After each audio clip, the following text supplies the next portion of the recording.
All right, we are live. I just had to type a little thing in the chat there. All right, so welcome everyone. Once we all begin to talk, we can introduce ourselves. So I'll start with myself, and I'll let you introduce yourself, Jules, but I'll speak on it a little bit. And once we get to you, you can do your introduction. And if anyone here have any questions for Jules, then be my guest and just ask away. And we'll also get into the stock market, and cryptocurrencies as well. Well, guys, our name, Founding Players, I always make mention of it that it comes from, a few of our players that we started the basketball program with. Jules Jasmine is one of those players, so we're here teaching financial literacy. And I'm proud to know that Jules finished 4 years of college at Palm Beach Atlantic University, where he received full scholarship, to go there. And Jules recently graduated, so he'll get into that. But again, it's a testament to what we've built, as an organization using basketball, to help young men and women. We didn't really have a women basketball team, but the opportunity was there. But again, Jules is one of the most important player in my organization because he kept it together as a young man. You can almost call him a man child. I counted on him for a lot of things when he was a young man. He was mature beyond his years, and I put a lot of responsibilities on Jules, and he handled it very, very well. So anything that Jules do going forward in life, I know that no matter the pressure that's on him, he's going to be successful at what he does because he pretty much took a team that wasn't the best team, put it on his back, and carried it. And he's also a great team player. So we'll get into a lot with Jules. And again, we're fortunate to do what we've done, and we're not finished. And also the stock market, our investing really helped us, over the years, and especially over the last year. And we're looking forward to sharing that information with Jules, who is very interested in hearing more about the stock market as well as the crypto market. So with that being said, I want to introduce Jules Jasmine, one of our founding players of the Savants Academy Stars basketball program. Jules, welcome, man. Thank you for having me. Thank you for the introduction. But I'm Jules Jasmine. I just graduated from PBA, like Savon said, with a business degree. I was there for 4 years on scholarship, and just learned a lot about the business world and the aspects of it. Just trying to, improve my knowledge and figure out more about what I want to do with it. But I think it's an honor to be here tonight to learn a little bit more about the cryptocurrency and the stock market from Savon and everybody else that's here. So I think it's happy to be here. Yes, Jules, welcome, welcome. Before we get into any questions from anyone else, before we went live, we were talking about playing one-on-one. We played a lot of one-on-one over the years, and you couldn't beat me for quite some time. And then all of a sudden, you finally crossed over that. You jumped over that hurdle. And it was when I had my first injury and you were able to beat me. And then, your head kind of got big because you beat your coach, so congratulations on that because I think I helped your career. I think you gained confidence from that beating that you gave me. I won't say beaten, but you barely won. But I'll just say, you're probably gaining a lot more confidence from that and started kicking some butt. Anything to say? I want to say it was a beating. Just let that be known. I was up about 3 points maybe, but all the other times we play one on one, I let you have it. I didn't want to embarrass you in front of anybody, so I let you win. But I'll take my dub and I'll run with it. I could have beat you every other time, but I didn't want to do it to you. Well, as a young man, that could have never happened. That could have never happened. So it's the other way around. I beat you. You couldn't do anything about it. And also, I taught you how to be a great basketball player. So you can never beat the teacher. You wasn't ready for the teacher at that moment. I give it to you now that, yeah, you finished 4 years of college, but the knowledge is there. It's like riding a bike for me. The only thing that might get me where you might win is if we're going to game 11 or something and I'm up 5-0 and you happen to catch up and pass me because I'm just tired. Because I don't see, I'm a hard working man now. I don't play basketball every day like you do, but I'll jump out on you 5-0, and then maybe you'll come back and win. But don't let me practice every day. Don't let me do that. There go the excuses, practicing every day. 5-0 though? Off 5-0? I don't know about that. But I'll let you believe that, I'll let you keep your confidence up. I'll let you, have that. I ain't gonna say too much on it. All right. So with that being said, I also want to point this out to everyone out there that's listening. Kind of got into that with Jules a little bit. It's his character. Jules always stay calm no matter what. If you recognize when I'm speaking to him, I'm kicking knowledge that I whoop his butt. You see how he calmly just, yeah, if you say so, yeah. That's the same way he plays. So if you get a chance, Google Jules Jasmine, and that's the same way he plays. It's like you give him 20 and he'll give you 30. And you say, I'll kick your butt, and he say, look at the stats. That's Jules Jasmine. That's Jules Jasmine. So, listen, man, any task I gave you on the court, you handled it, man. One thing I know for sure, I love watching you play basketball because some of the things that I instilled in you when you were coming up, like going up with two hands and being strong, hit them before they hit you. I see that you've been doing that for years and you're still doing that. It's like always getting your and ones. I mean, how efficient are you? Let us know how efficient you was in college or in high school and college. How efficient was you? Because I already know how efficient you was. I mean, I'd say I was pretty efficient. I'd say about 90% of the time, if I was down there around the basket, it was most likely going to go in from, all the reps I put in with practicing with you and learning how to create contact and finish through contact. So I'd say about 90% of the time, it was a for sure bucket. And even with the shots, I mean, when it came down to it, even with the shots, everything with you was, a bucket. Whenever we needed a bucket, you would just go get that bucket for us. So again, you always used your body. I taught you how to do that, and you did it. And the reason I'm mentioning that, Jules, if people watch you play right now, it is an interview, and we we want you to keep enjoying playing the game or whatever it is that you choose to do. But if you choose to play the game, we want people to know how efficient you are, because there's a lot of people out there just throwing shots up at the basket. Not you, not you. That's why you're so humble, because you know what you can do. You don't you don't do the stuff. You don't play basketball just to throw shots at the rim, and that equals to anything you do in life. Anything you do, you're going to give your best, and you're gonna train yourself, to get the best results. And I'm proud of that, man. I'm proud to watch you and see you over the years accomplish, your goal by getting that 4-year scholarship. I don't know what your plan is going forward, but you can let us know that. But definitely proud of you, man. You're a very efficient guy, not just on the basketball court, but you're efficient in life. Thank you. I appreciate it. Yes, sir. Anyone have any questions for Jules?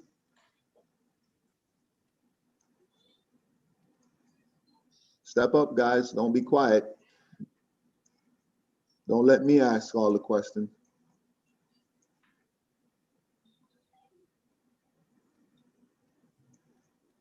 Quiet people.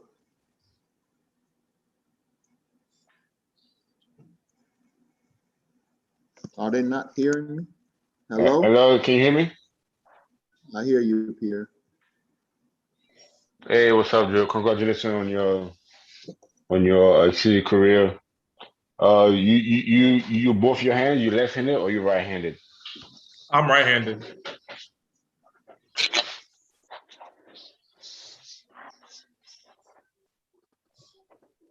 No, I think he said if you use both your Hey, hands. Jules.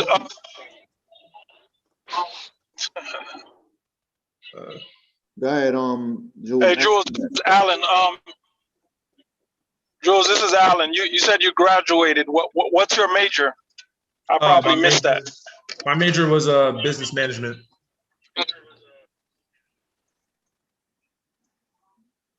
Okay. So you have a degree in business management at this point? Yeah. Yes, sir. Okay, cool. Are you looking to go into like sports management or any aspect of that?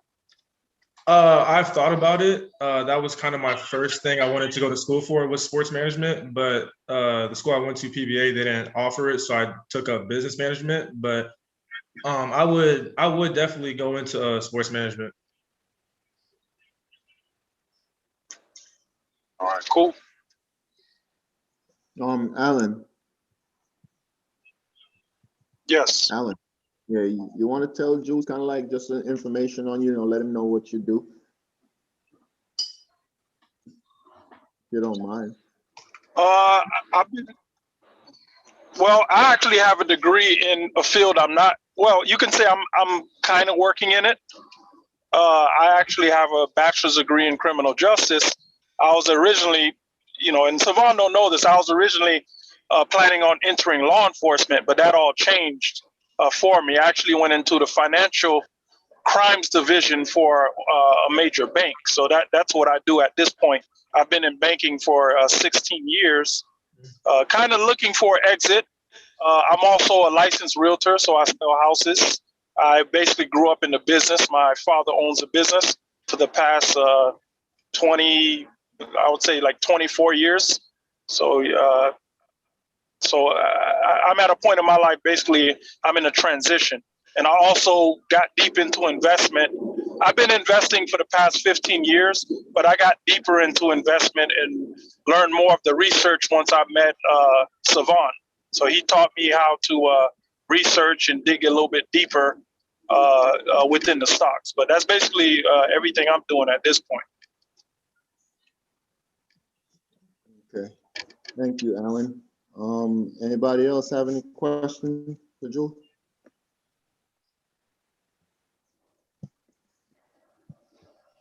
Come on, guys, gotta have some questions, at least one. Will, you don't play basketball? You don't got no questions for Jules?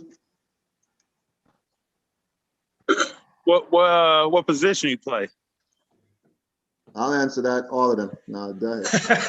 I was gonna say the same thing, but no. In college, I played the 4 and the 5. No, what position do you play? I Like play small forward. Okay. What I'll talk. What you about? What 6'3", 6'2"? 6'5". 6'5". Okay. Yeah. Okay. What was your stats? You got to look that up. Go to PBA, PBAselfish.com. Okay. Hey, he said you No, got. I just want to know because one of my, one of the guys, I grew up with, one of my friends, Iguodala, he played in, NBA too. So I'm just trying to see what your stats is. He went to college 1 year and then straight to the NBA only because they won a championship. Oh. That's why he went straight to the NBA. Yes, sir.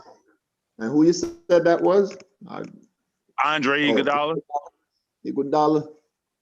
Yeah, man. Savannah. I'm from Springfield. Huh?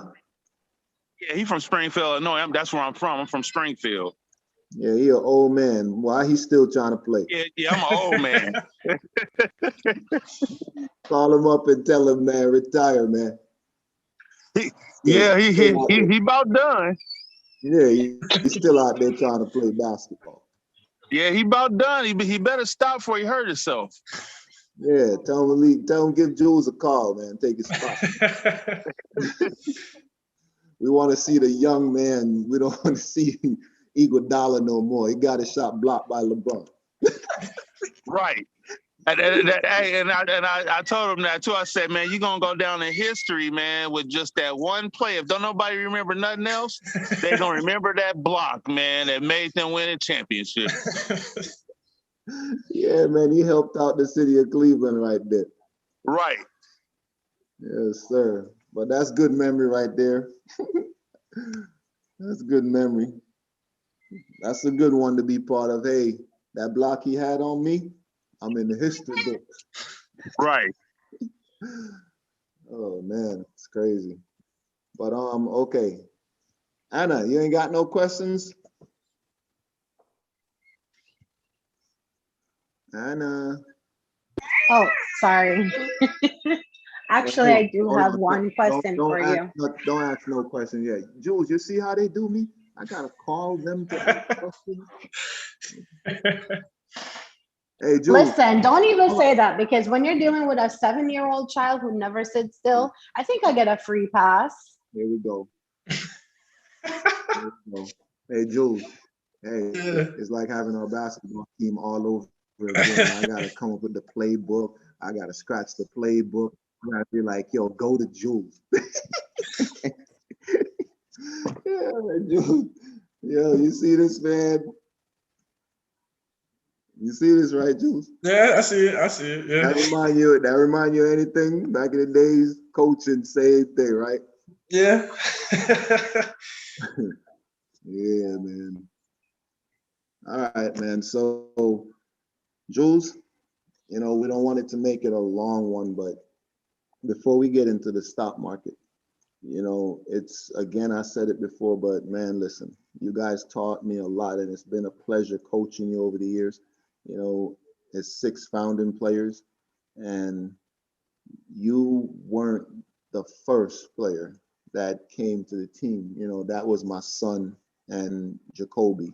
Jacoby dad definitely, was a motivator for me as far as me continuing with the basketball program, because my son started with baseball, and then I met Jacoby's dad, and he pushed me to do basketball, and that's how it all really got started.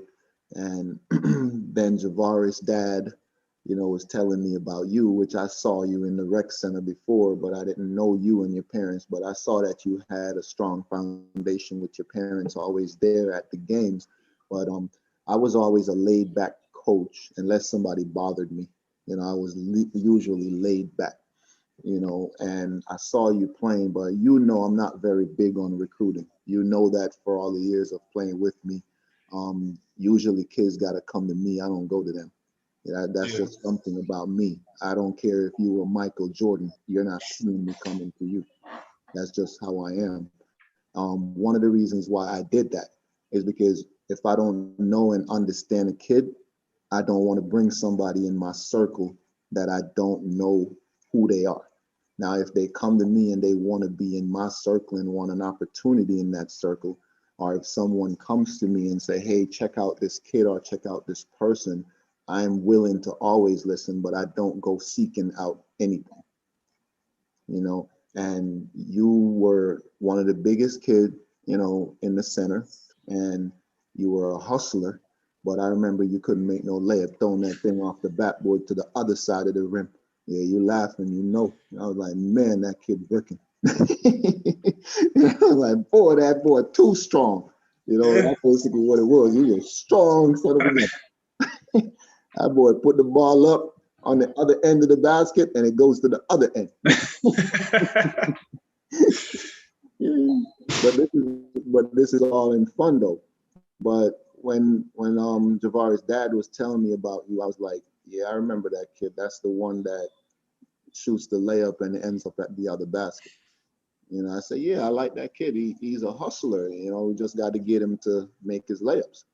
And I bring this story up because, Jules, as a young man that didn't know how to really score a layup, and you threw that ball so hard off the backboard, to go through once you started dunking and to this point in your life right now, how many dunks have you missed? And I'm saying you probably took a billion dunks. How many dunks have you missed in your time of playing basketball? Because that's kind of ridiculous that your percentage could be that high. Where I see people miss dunks, and I like I don't recall you missing a dunk. Nah, honestly, I'd say out of all the times I dunked, I probably missed one time. Like it doesn't really happen often or like at all. That's unreal. And I bring that up because you went from freaking layups to once you knew you could dunk, it was a wrap. I never ever see anyone that's pretty much like Steph Curry, how he shoots the ball. That's how you dunk the ball. I've seen people, and it's not you trying things. We talking about you taking off on people. This is not like you're dunking by yourself. This is when you decide that you're gonna flush it on someone like LeBron style. I've never seen you miss a dunk. That's unreal. That's unreal. With stats like that, you should be in the league. That's unreal. I've never seen it. Even college right now is like, yo, how does it feel to be like it, it feels good. Like it gives you a lot of confidence, just knowing you can do it at any given time, really. Yeah, because that's amazing, man. That's really amazing. You know, we're not perfect as people, and it's like I'm coaching you for years in middle school. I'm coaching you in high school, and then you go to college, and I'm saying, well, hold up. Once he dunked, you never miss no dunk.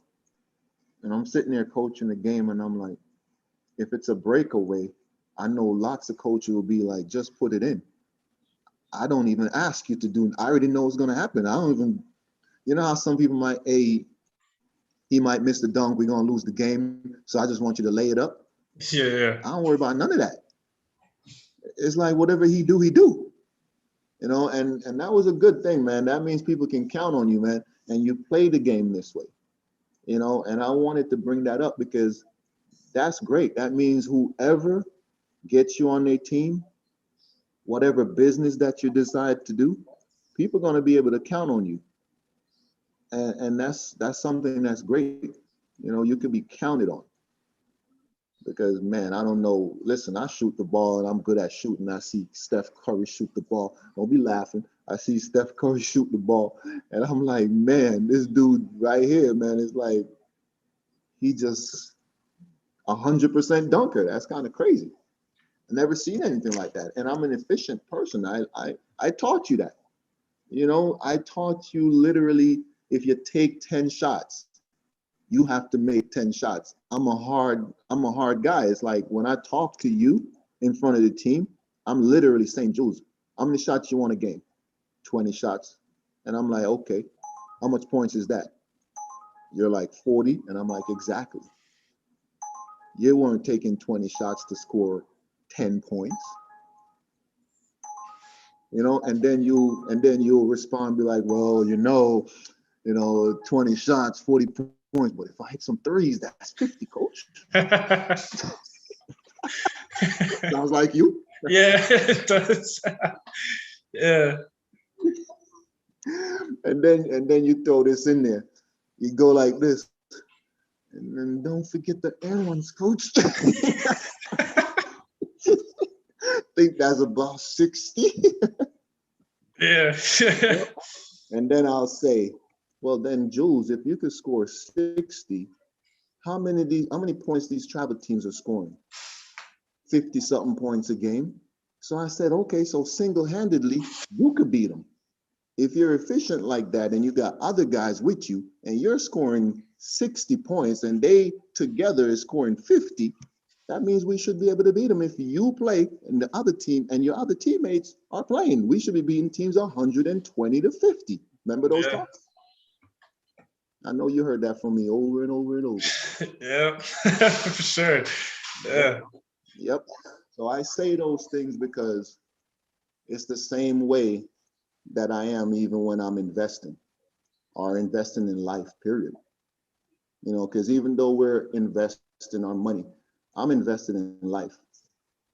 You know, I'm in this world not to joke with my life, but to take things serious.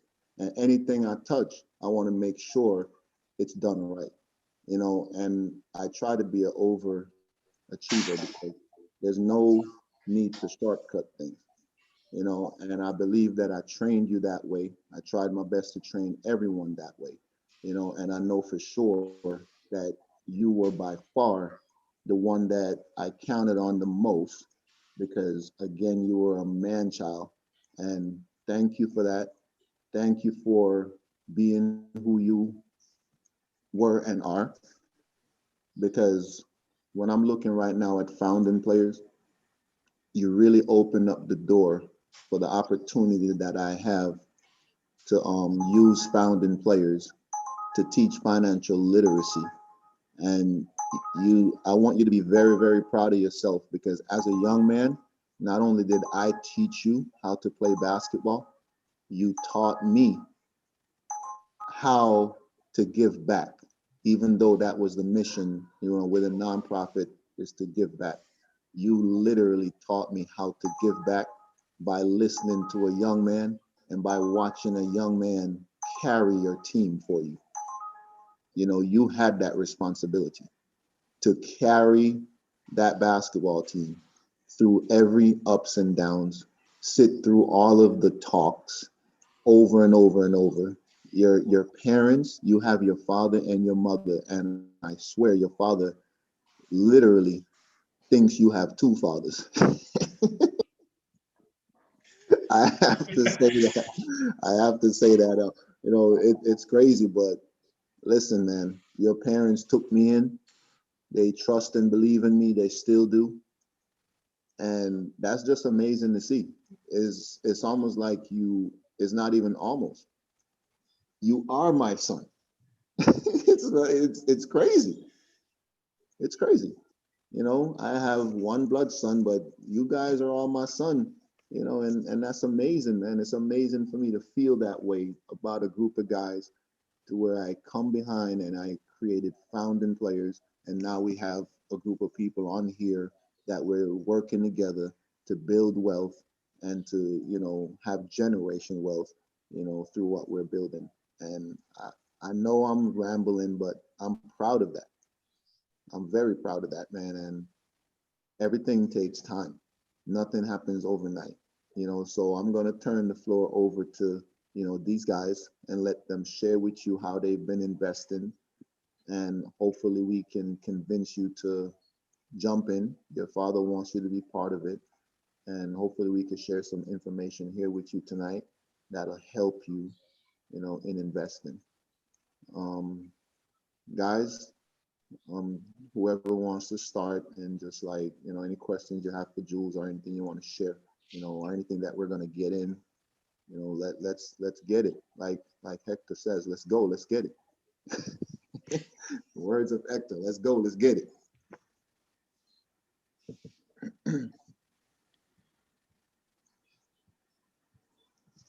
Anyone's gonna step up and speak on stock market, cryptocurrencies? Look like What you I'm want, gonna have to call out people again. what you want me to speak on? Huh? How everything down and it's time to buy?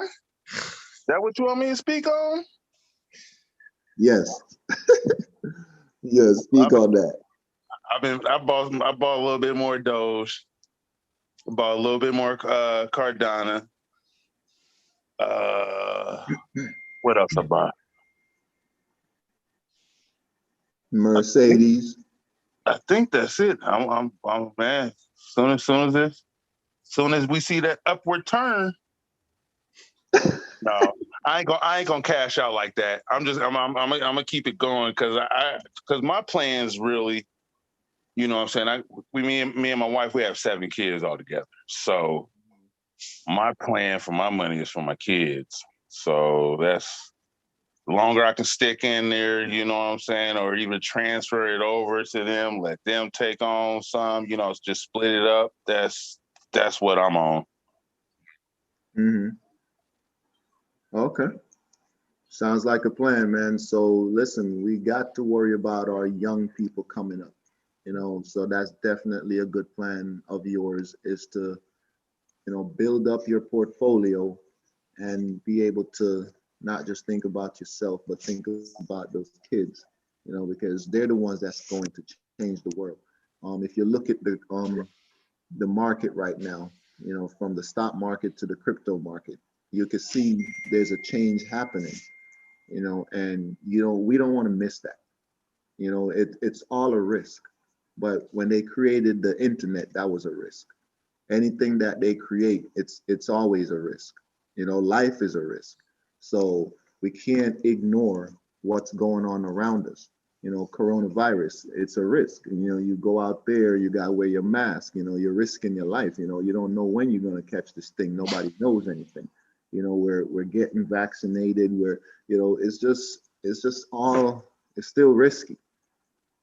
So we can't be afraid to take a risk, and we got to change something. We can't keep the same thing going, this scared way of wanting to stay away from investing in the stock market. You just have to understand what you're investing in, and that would be my take on, what you said, is investing for those kids. You're taking a risk, but it's a risk that you're trusting, believing that cryptocurrency is here to stay, whether it's happening now or it's going to happen later. It's just you're banking on the fact that it's going to happen. People were skeptical about shopping on the internet when Amazon first came to be.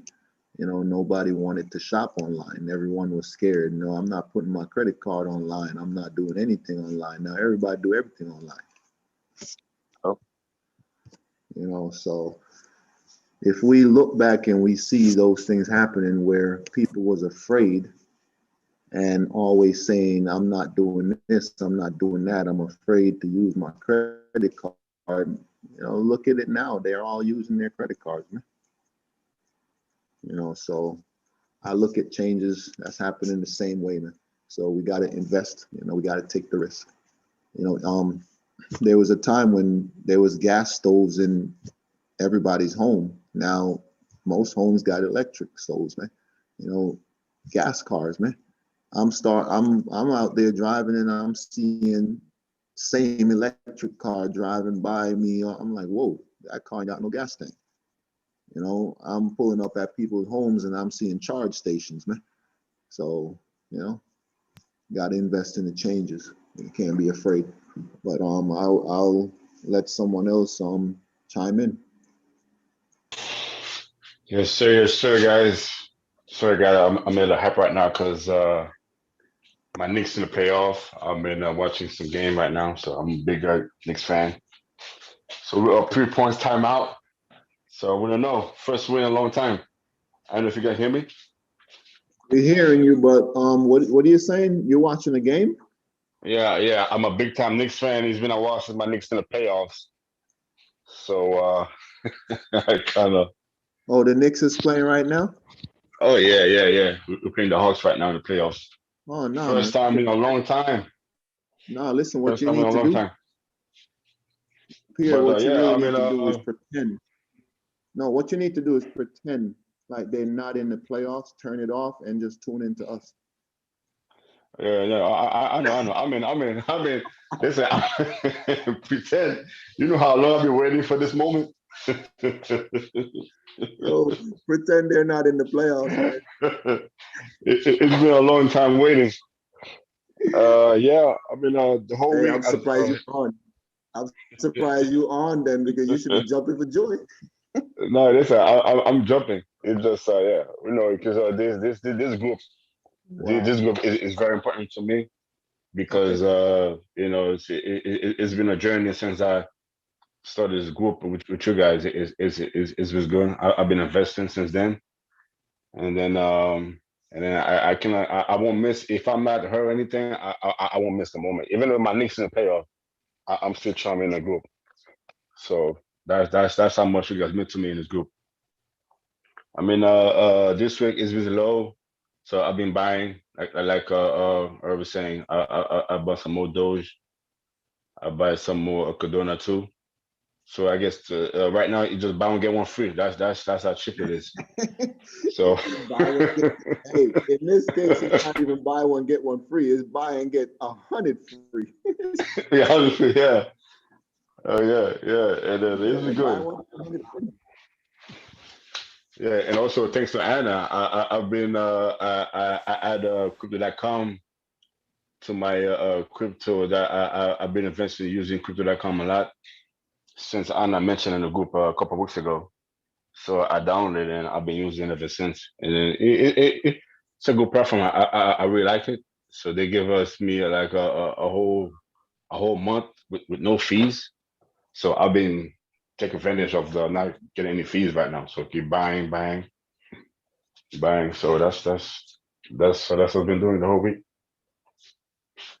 You hear that, Anna? I heard him loud and clear. I'm very happy. Nice. All right. Well, before anyone else go, just want to make mention of this because you mentioned Dogecoin. I have the Dogecoin too. And I did my research in the beginning of time. And I have a good position in Dogecoin, and I personally don't care where it goes. I'm sticking with it. For even if it takes years, I'm just sticking with it. But I do want to mention this since Jules is on our call. Want to invest, and Jules is into sports, so he'll definitely understand this a lot. You want to invest in the top rank things, the top rank crypto, the top rank stocks, and you always want to pay attention to the underdogs as well. But you want to do enough research to where you're not investing in crap. So in other words, I relate to this for Jules. When we started out playing and we got beaten our first tournament or our first game, we got our butts whooped. Jules, I don't remember if you was with us when we lost 65-9. No, you weren't with us. Yep. That was our first butt whooping, 65-9, when we stepped on the travel basketball court. 65-9. I recorded it and I remembered it. And that's when we went and got Jules. That's when we went and got you. And from there on, we knew Jules could score 9. So if the whole team was scoring 9, we knew Jules was going to at least give us 9. So we went and got him. So that's an improvement right there. So I say that to say this. There's going to be currencies or companies that they may start out not so good, but you don't give up. They might lead into the ranking. So you want to definitely pay attention to the ranked teams, and you want to also pay attention to the ones that's trying to make improvement to be better. So I'm not saying don't invest in coins that come out of nowhere or coins that you haven't really heard of. Make sure you do your research to understand who their new CEO is, who they're adding to their team, just like how we added Jules to our team. And he made our team stronger. And we became one of the teams that nobody wanted to play, mainly because we had a powerhouse. We had was it a power? We had a power forward that played imagine a power forward dribbling the ball down the court too. That's what he did. So I'm using those analogies, Jules, just so you know, like, get into this thing. Don't let this time and opportunity pass you, because you're at a time where things are changing. And even if you invest a little bit at a time, Invest money that you're not going to worry about, needing. I give an example. I invest $10 a day if I can. That's the least. I said at the least, I'm going to do $10 a day. That can't hurt me, because if I need to eat every day and I stop at a restaurant or any kind of food place to buy something, if I'm out working and I do that 7 days out of the week or 5 to 7 days, I'm spending $50 a week or $50 to $70 a week, to buy food, when I can literally go to the supermarket, spend $40 and buy meat, come home, and rice is inexpensive, or any starch that you want with your food, anything you want with your food, any provision, anything. There's lots of opportunities, lots of food out there, and you could literally cook at home and save money and invest, the balance, so budgeting. And I'm saying that because don't say things like, I'm not speaking at you directly, Jules, but I'm speaking to anyone who's listening. And I'm speaking to myself as well, because we have to make sure we keep on knowing that we got to do the right thing as well. Because I remind myself of that every day, where I know I have to spend wisely. I'm out there and I love smoothies. There's a time and place when I'm sitting there and I'm like, Monday, I'm going to have a smoothie. Tuesday, I'm going to have a smoothie. When I'm like, well, hold up, I just had 3 smoothies in a row. I just spent like $30 on smoothies. I'm like, yo, that could have been a, what, Dogecoin? How much for $10? How much Dogecoin you get? I'm like, what, $30? I just drank some smoothies 3 days in a row. Man, let me go to Walmart and buy me some strawberries and some pineapples and make smoothies at home, spend $10, and I got smoothies for the week. So now I can invest $20 in whatever, so that's just an example, man. So anybody want to add?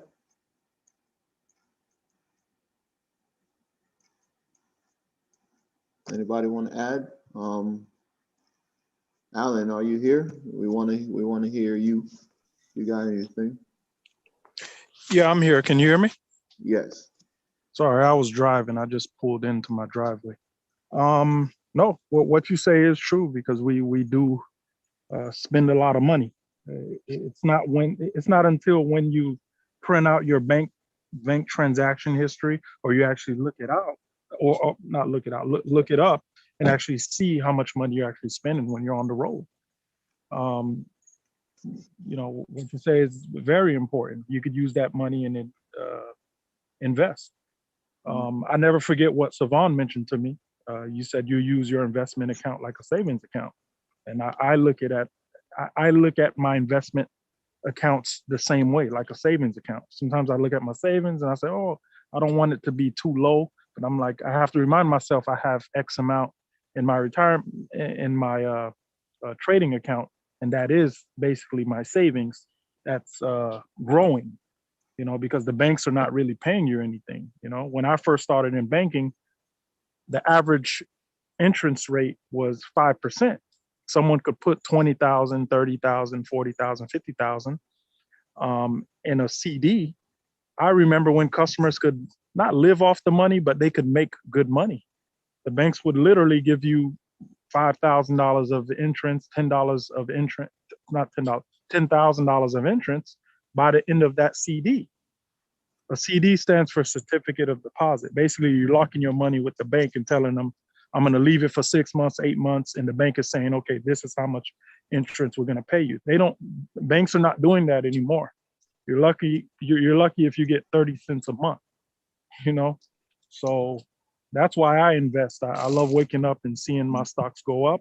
But just like the other brother said in the beginning of the call, he said, we have to buy when it's bad. When it's red, that's a sale. That's like clearance. So we have to get in the mindset of buying, not being scared.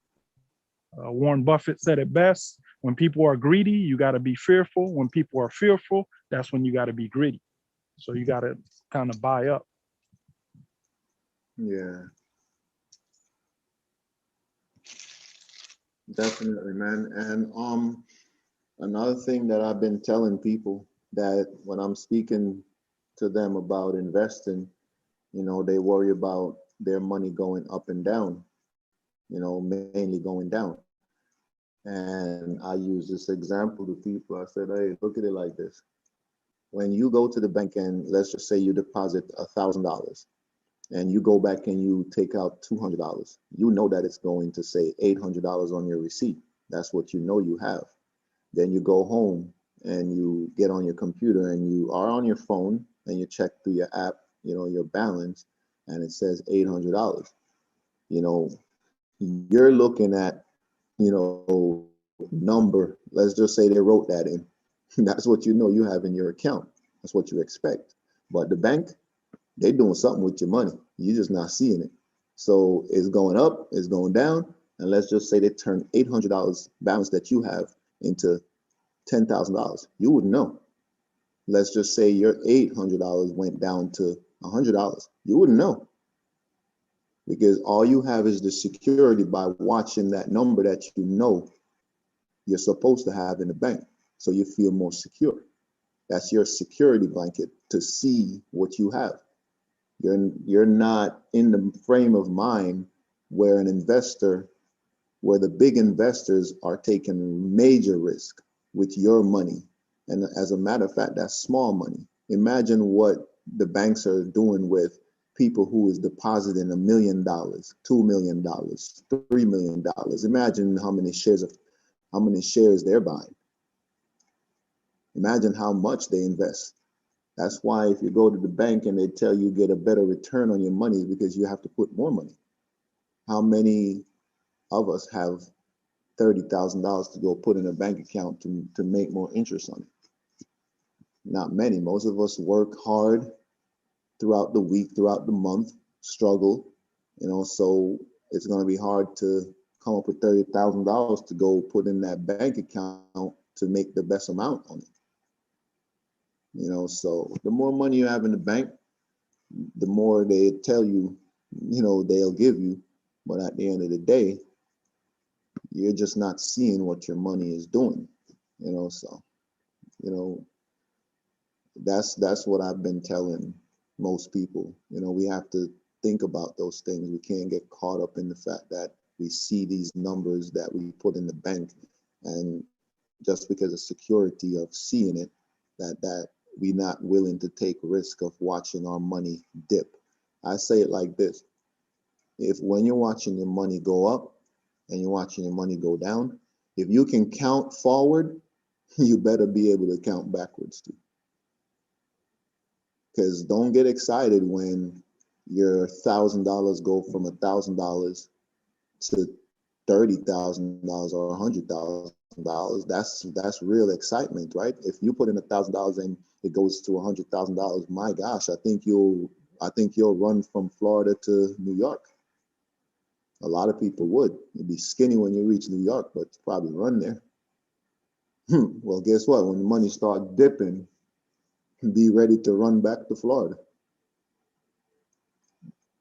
Hey, listen, man, you gotta count forward, you gotta count backwards. You listen, if you can make the money and get excited about it, you have to be able to make the money running back to Florida. What I mean by that, you have to understand how the market works. People make money going up, people make money coming down. So people are not taking the time. They're only taking the time to get excited when stuff go up.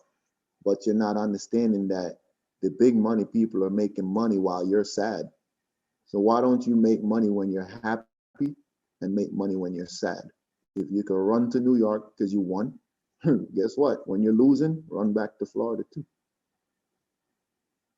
Because that's what they're doing. So Jules, if you didn't know, they make money on the stock market and on the crypto market going up and coming down. Now, maybe anybody else that's on here can explain that a lot better than I can, but I think I understand how the game works, so I'm in it, man. I'm in it for up and down. Anybody want to jump in? Hector? Hey, how are you guys? Sorry, I was finishing up some stuff. I was on call. I was double dipping this weekend. I was on call with my 9 to 5, and then I had some photography, and then I had people over. It's been a long, busy, crazy weekend. Um, I definitely second the 2-for-1 specials I heard earlier. Uh, right now, everything's down. Um, I'm not just chiming into what you just said, Coach. I'm not sad about it. I'm actually excited about it. There's a lot of people with fat pockets right now. They took their money out the market. That's the only way the market drops, when people get scared. And there's some millionaires right now. So I'm excited to hopefully be one soon. And we got to ride this wave. A couple of weeks ago, somebody, I don't know, remember who it was, they mentioned about Bitcoin. And I want to find that video because I said there's a crash coming. I just didn't realize it was going to happen now. So I did talk about Bitcoin, and I said, 2024, China's going to pull their money out, probably right before the Beijing Olympics. And they did it for different reasons, but notice it's the same output. They took their money out. So Elon said something and went down 12%. And then China was like, all right, it's time. So their laws are getting different. Same thing when Biden talked about capital gains.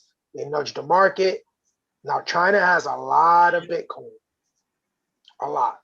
So if they're signing off and they're saying, hey, this crypto stuff is not for us, it's going to hurt us, whatever their jazz is, it affected the market. Well, everything's on sale now, baby. Get that shopping cart. It's all good. Cardano's the only one that actually sustained. If you notice, everybody else is 30-40% clearance. It's on the rack. It's on the rack. No more. It's on that find your size rack. You just gotta figure out what you want to get involved with. It's just some exciting times, and I'm shifting some money around to hopefully buy in and get a little bit more Doge, get a little bit VET, get a little XRP. I'm all right. I think I don't even know what it is. I stopped looking. Like I definitely want to get some Ethereum. So that's what I'm looking at right now. But as little as much as you can. I'm like, I'm not betting the house right now, but I'm looking under the couches right now. I'm looking in between the cushions. I'm looking at putting stuff on eBay. I'm like, it's time. Like let's get it. I'm excited. And if I look at I had a little problem with my camera earlier, but my investments, I mean, everybody's are 30-40% down. Unless you had a lot of Cardano, everybody's down right now. So get on that clearance and get that what's that the little adding machine, the little and put that sales stamp on it. It's time to go. Yes, sir. Yeah, I'm excited about it. It's China's playing dirty, but it's okay. That means that people are going to start seeing the lower prices, and they're going to get back in. They're going to do it. They're going to get back involved. It's not going to be down for much. Hector, I have a question. Yeah. I sent Savon a chart. In your opinion, do you think China's just doing this as manipulation to bring down the price where they can buy more of it? Honestly, they have enough of it. The numbers that were floating around, nobody knows this for sure. They had probably about 40% of the Bitcoin. What they can do, what China can do, and I don't remember the guy's name. We could look this up. One of Ethereum's founders did something dirty to Shinabu, the other doggy coin. And he basically bought a ridiculous amount because the guy's super wealthy. And then I don't understand the technology well enough, but he moved it to a dead wallet. Basically, it's like burning cash, right? He just burned it. It's gone. You can't do anything about it. It's gone. So I think China can do that. Remember, they're trying to protect their digital currency. Whether it goes to cryptocurrency or not, that's not even relevant. They don't want this. I think the level of control is going to be based on them maintaining what they have. And again, this was supposed to go down in 2024. This was going to happen pre the Beijing Olympics, 2023 maybe. We're a little early. And I think when they saw that 12% nudge from Elon, that might have been a catalyst. But they were already talking about it. I'm trying to bring up the article right now. They were already talking about. So to answer your question in short, I don't think it's market manipulation at all. I think they have enough of it to get out if they wanted to. The question is, I mean, the other thing is what's happened is we know that Bitcoin is the standard. It is the quote unquote the gold standard of today. So if people are in a lot of coins, you can see the correlation with all the different coins. Cardano surprisingly it wasn't nudged at all. It moved a little, but it's still a lot higher than everybody else. Damn, I wish I could find the article because it's more political than financial at this point. I don't think they're going to use it as a seesaw to get more of it because the amount of money that they have. I mean, let's do the math. I have less money now to invest because everything's down. I'm down 45% on everything. I was at the 10K club recently, and I'm nudging the 5K club right now. I'm like, I'm not into my Coinbase right now, but I'm hurt. So if this was some sort of market manipulation, where are they going to get the rest of the money? Because the Bitcoin money is down as well. So we could probably, I have a membership with Into the Block. I can probably find out where the money went, if it's West accounts or East accounts. And we could probably take it to the blockchain and find out where the money moved. Because how many, it's a trillion. A trillion has moved. $1 trillion has moved out of the market caps, out of all the coins. I think it was 2.3, and now we're at 1.3. I was just on this earlier today. I was showing a friend, and that means there's a lot of wealthy people walking around. The pockets are fat right now.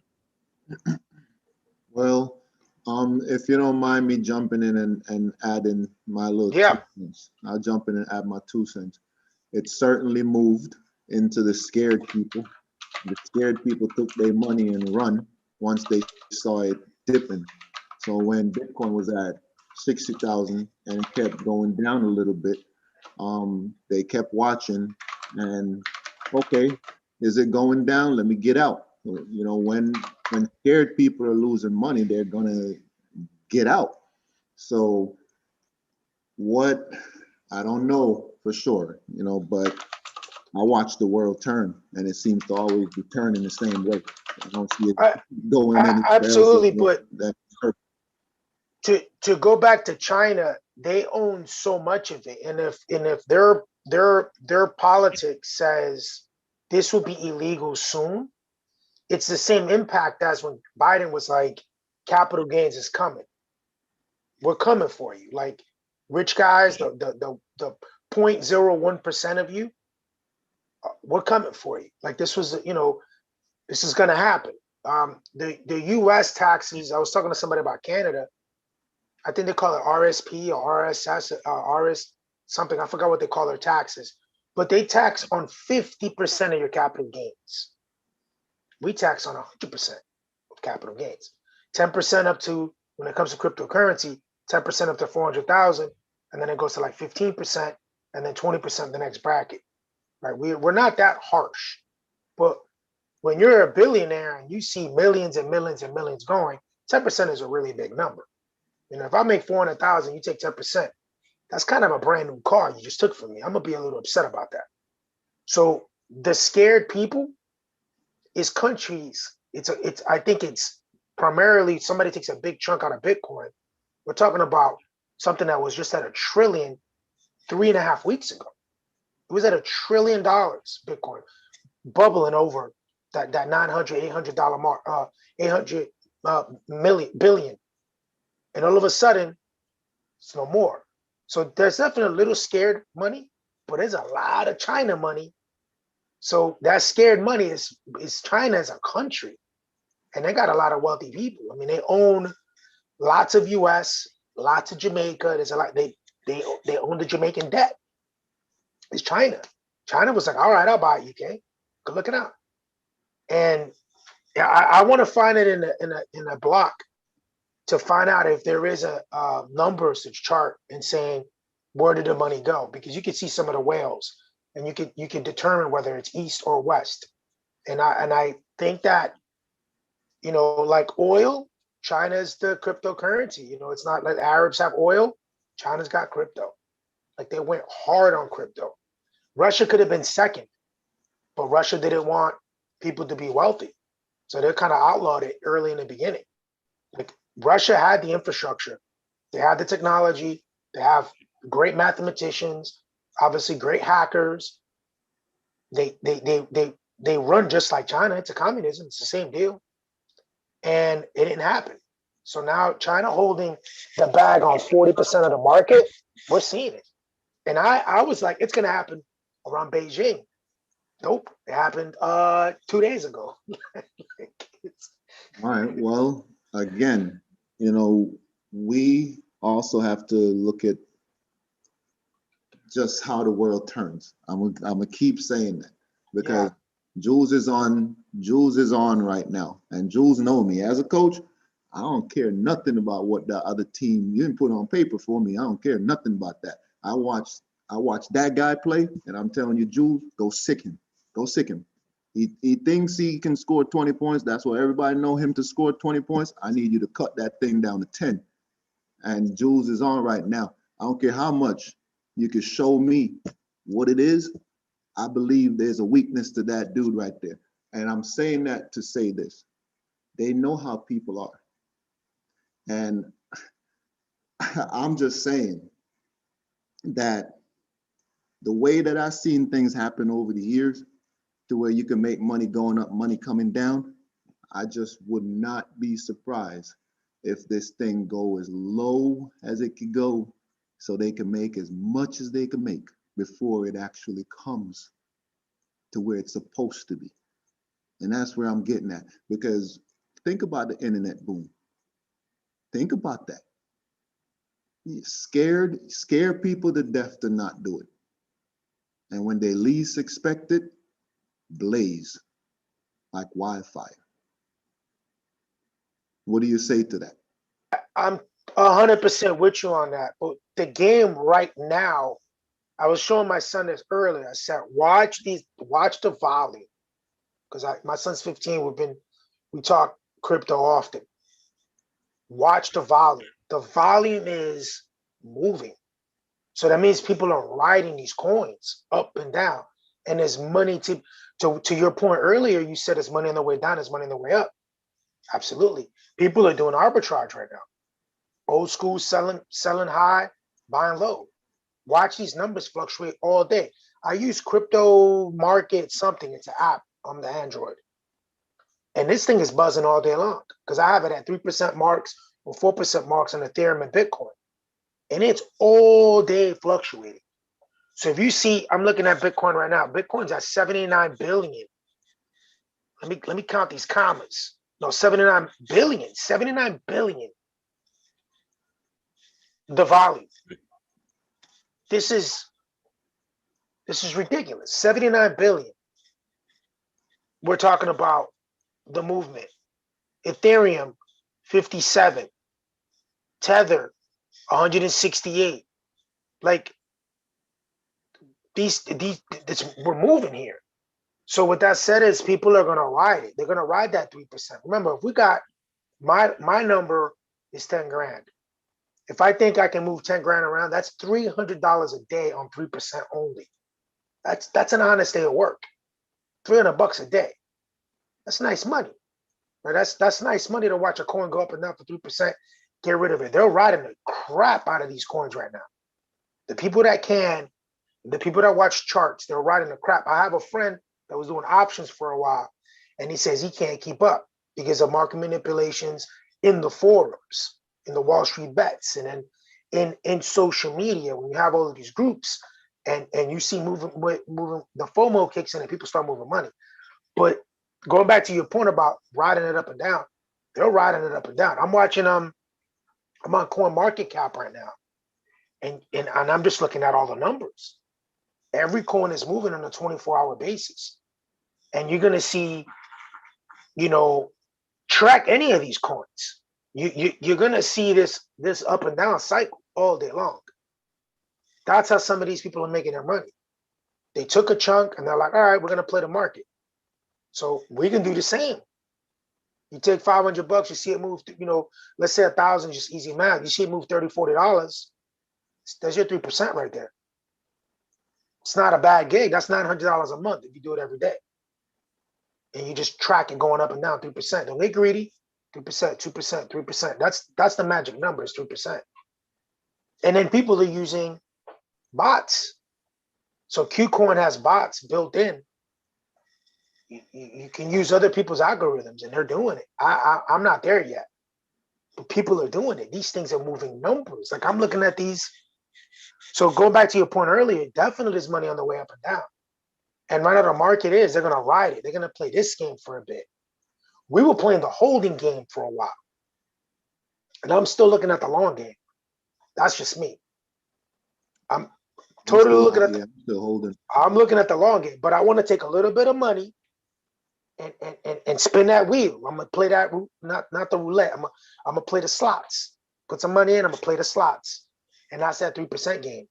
Here's something I started doing. I spoke to Alan about it the other day. I started buying things in other apps that I already have. Like things I have already. Like, let's use Ethereum for instance. If I have 3 Ethereums, I start buying Ethereum elsewhere in another app, to where I can do what you're saying. Yeah. You see what I'm saying? So I already have that investment over there where I let it stay over there. I'm not touching that. Wherever I'm going, even for 20 years, I'm good with that. Yeah, that's my Coinbase. I'm not touching. Exactly. So over here in this app, let's swing this bad boy. Let's swing this back. Yeah. You know what I'm saying? So I think it was because I say that because I know Alan. He's talking about swing before. Yeah, absolutely. Who mentioned that they got some Cardano recently? I just heard somebody on the call. Somebody relatively new. 2 people that I'm sorry, he's not new. Will was one. He's been on for a bit. Let me look at the names here. Will, you're muted. Was it Will? I think Will said he got some Cardano. Yeah, Will. Well, I didn't have Cardano for a couple weeks now. Okay, so I mean, I'm looking at Cardano now, and we're looking at market cap separates NFT versus DeFi. It separates, but it's at 132 compared to everybody else. It didn't cut under a dollar. It didn't move. I bought it at. Oh, what's that noise? I bought it at 121. Where's coming from? I'm around the same price. I got into Cardano late, but I have a lot of faith in it. But I mentioned it because that was me. Sorry, guys, I wasn't on mute. Gotcha. I mentioned Cardano because it moved in 24. It moved 9 billion. This thing is just moving all day long. Like, I'm looking at the chart, and it's just all over the place. So this is the game right now. I'm not gonna play this game. I'm gonna definitely play the long game, but the game right now is a swing game right now. Day trading or swinging 3%, 4% for position. This thing is nuts. It's all day. It's moving up and down all day. Can I add this? I'm gonna add this. The constant. I mean, we got Jules on the line. Jules is a young man. Jules, how old are you? If you don't mind unmuting your mic, right? Let us know your age. I'm 22. 22. So before you turn 30 years old, 8 years from now, 30, married, start having your kids, more kids, 8 years fly by. Take advantage of the opportunity now growing up, from 22 to 30. Have a plan. And with what's happening in the world right now, no matter what the everyday outcome is, we don't want to get caught up in it. That's kind of like how I'm looking at everything. If you watch your stocks every day, if you watch how money is moving every day, I think you kind of put too much on your plate. Now you have, people like Hector, you're good at what you do, and the numbers and you're not going to stare people wrong. But I'm saying this for the people who they may be confused. They don't have the brain that Hector has. And we kind of want to cater to as many people as we can. You'll listen to Hector and he'll give you great analysis. He'll give you great insight. Because Hector, as I do feel great when I felt great when you came on, and I feel great now that you're here, and we feel great about you running this show. Feel great about that. But I want to add this in there. You're a security blanket, with the information that you give out, as well as Alan too. You do feel like a security blanket as well. But for the people out there who's confused and may not understand what Will said, Hector says, or his enthusiasm about understanding, and maybe you don't understand as well if you're listening, you're not on his level. I'm here to say, for any beginner, just keep this in mind. Maybe you shouldn't watch the stock market every day. Maybe you should just pay attention to how the world turns. And you've seen this movie before. And for me, I get what you're saying, Hector, but I've seen this movie before. And I'm going to get the knowledge that I need to get, but I'm going to be well-rounded. It's no different than Jules playing every position. You may be a better power forward and you may be smart at the power forward position, but all them other positions that you're playing, you're just saying, you know what, I've seen this wheel turn before. I protect myself over here because I'm good at this. I know I'm going to get you really well over here, but I'm going to leave room for, there just might be a chance I might be good over here too. So don't get into the stock market or crypto every day if you want to make money in the long term. Think about it long term, because what's happening right now, I can promise you that it's not meant to happen now. Those people who can make money up and down, they're like the Hectors, they're like the like us online. We may be able to just real quick. I can't do that yet. And I'm definitely playing that long Hail Mary pass, like long. No, like but I'm you can. I know what you're saying. You can. Yeah. I just want to not make sure doing that we steer everybody, like you mentioned, definitely the long-term game and understanding what's happening. This is investing, not gambling. Yeah. So you can make money if you want to. You could use your knowledge. I've taken some positions here and there. I'm just really, my son was like 2 feet away from where I'm talking. I'm in the office and I told him, and I say it out loud just to say, look, I want to get property and feel comfortable that it was purchased with crypto, right? But I can't play the game up and down. I'm going to start with a little bit of money. Like you mentioned, you have that other account and then you take positions and you move. Sometimes you make some good choices. Sometimes you don't. But and this is for every level. You mentioned this, Coach. Actually, you mentioned it today. You mentioned it often. If you're looking at a sports team and you have the top X teams, it's the same game here. Mm-hmm. And those top teams, I mentioned numbers, are based on market caps. Those are the amount of people that believe in that coin that are putting money into it. And the market caps are the ones that move up and down. So when people say, hey, can this coin get to a certain amount? The quick answer is, what do the market caps look like? Is it trending to say, yeah, it can definitely break $1. Like we talked about XRP.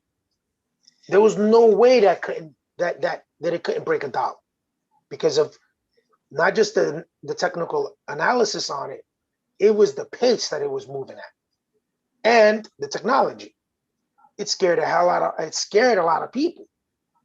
When we first started talking, we both were like, let the smoke settle with the SEC. Let it smoke settle, then we're gonna know what's really popping. And XRP broke $1 without a sweat, and then we seen it move. So the idea here is that let's let the smoke settle, and it's on sale. Get in. Exactly. So you're basically proving the point right now. If the belief is that everything is on sale, it goes back to the fact that if you're a new investor, don't watch what's going on every day. Know that things are in the red and people are discouraged, and you have to think differently than majority. If majority think the same way, that would be a problem. Very few think differently. When when majority think the same way, that's a problem. Very few think differently. And that's the way we have to look at this thing. Okay, I give an example. What's in demand right now? As a matter of fact, make sure Jules can hear this. Jules, I want you to hear this. Guys, what's in demand right now? What would you say is really in demand right now? That's a question for everyone that can answer. What is in demand right now? What would you say is really in demand? We covered this in a couple of shows, and I think right now more than ever, we got to talk about OCG. GN. Around my notes up. So vaccine. Yeah. So the vaccine is definitely, and when we talked about big digital. So those two things, especially now with this market, there's going to be a lot of eyes on companies like big digital. But because what we're looking vaccines first.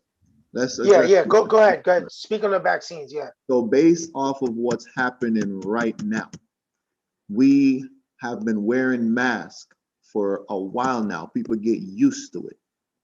So Alan mentioned Kanos, and if Alan is online, he'll speak on this. He mentioned Kanos. He always speak on Kanos.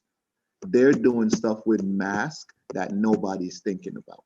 Because what happened with masks, people got used to wearing them. And people are easily brainwashed. So if you can sell them something, pin it in their mind, you can keep it around. Kanos have something that can change the future when it comes to masks. You're not gonna put that mask away too fast. I promise you. Whatever happened in 2020, you're gonna remember it. And if mask is part of that memory, it's gonna stay with you for a while. Okay, so what's in demand right now? And Kanos might not be happening right now, but it's going to be in demand, and it's in demand. If you take that mask off and you have your vaccine, there's going to be people who's going to remember what happened with coronavirus. They're going to want to continue to wear masks. Look at what's happening in the world around us. It turns. Certain things that come will never go away. Invest in what's happening. Invest in changes. You can sit here and you can look at what everybody say every single day. So many people is an analyst. I use Moderna for instance. So many analysts said what they said about Moderna, and I don't think 90% of what they say came to be. So if I was to listen to them every day, I would never, ever invest in Moderna. Very few, very, very few went against what analysts were saying. And I'm one of them. So I'm just saying that Savon? pay attention to what's in demand. Go ahead, Alan. Sorry. Just real quick before I forget, the recent news with Kanos, they actually recently came out with an invisible mask. So if you go on Twitter, if anybody has Twitter, because I follow the company on Twitter, that I see Twitter as a useful tool in many ways. They came out with a mask. It's not a mask you wear on your face per se. It's basically a portable filtration system you wear around your neck. So that's what Savon is talking about. Look up the news on some of these stocks. Kanos may be considered a penny stock right now, but they're coming out with new technology that other companies don't have out right now. They already started shipping these invisible masks. So you're basically wearing an air filtration system that runs, I don't know if you charge it wirelessly or whatever, you plug it in like you would plug in your cell phone to charge it, but you can wear it around your neck and it filters the air around your facial area and protects you just like a regular mask would. Because just like Savon is saying, we got so used to masks. I went into Target the other day, I bumped into an old friend from middle school, but I wouldn't know who he was if he was wearing a mask. Surprisingly, this dude wasn't wearing a mask. And the mask eventually got to go away, but just like Savon is saying, what's going to replace it? So that's why we got to be on top of these companies coming out with the new technology before the stock goes to $50. We have to be in it now. So Jules, as a young man that's here listening to us and you want to get into investing, research Kanos. That's my reason for saying that.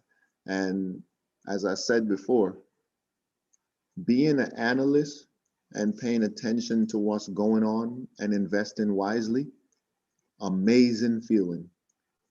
Sometimes I wish I was Hector because he knows a lot. But I am who I am, and I can definitely listen to him speak on things, but I am who I am. It's like, Jules, if you're a scorer and I'm a rebounder, guess what? I'm gonna rebound the ball and give it to you. So you know what? We're all different. We all got to know what we do best. And Hector, when you're on, we feel definitely comfortable because you'll run the show. You have a lot of good information. But we have a group of people who think differently, but you definitely make us very, very comfortable knowing that we can look forward to every Sunday. Alan, you the same way because we speak every single day. When you introduced me to Pierre, I felt like, okay, Pierre, you're in good hands. Why? Because I met Alan and I trust Alan and I know whoever Alan is bringing in and trust that you're going to be part of this group and I'm going to get to know you better. Will, I met you delivering. I was delivering. I met you at the next door neighbor's home and I approached you. You had kids with you and I said, man, family guy, man, looks like a family guy right here, man. So, let me talk to Will, and that's how we met, and all of us, we all have our insight on things, but we're all here to help each other. We all can learn from each other, and we all are leaders to our young people. And I remember when I was young once, and I wish that I had something like this. Jules, we don't have to be the only one that you listen to, but as a young man, you have to give yourself the knowledge that's going to help you financially. Unfortunately, Jules, this world is built around money. You can't run from it. Unfortunately, that's what it is. There's nothing in this world that goes anywhere without you spending money. Even when someone say, hey, this is for free, it's not free. You got to get it from somewhere by money. And even if you give it to someone, you bought it to give it. Nothing in this world is free. If I die today, guess what? Are they going to bury me for free? Not. They're not. So at the end of the day, we have to make sure we figure this game out. We have to make sure we figure it out. That's what we're here to do. So Listen, one day, Jewel, you're gonna one day soon probably you're gonna be billionaire, whether through basketball or through whatever investments, because as I said, from day one, you've been a leader, and you remain that leader. And now you're part of a group that you created, you helped to create. And guys, this man right here, this young 22-year-old Jules Jasmine, is one of the main reasons why I'm so passionate about what I'm doing when it comes to investing in my future, as well as my son's future, and as well as their future, and as well as you guys' future, all of us. I'm passionate about that. Hector, I recently met you through Ed, who I grew up with. And I'm already passionate about you. When you showed the account on your XRP, and I saw how you were willing to just do that and be enthused about your investment, I said, yeah, he's in. So I'm passionate. I'm passionate about what I do. And it's because that young man right there did a lot for me. All of them did. But right now we got Jules right here.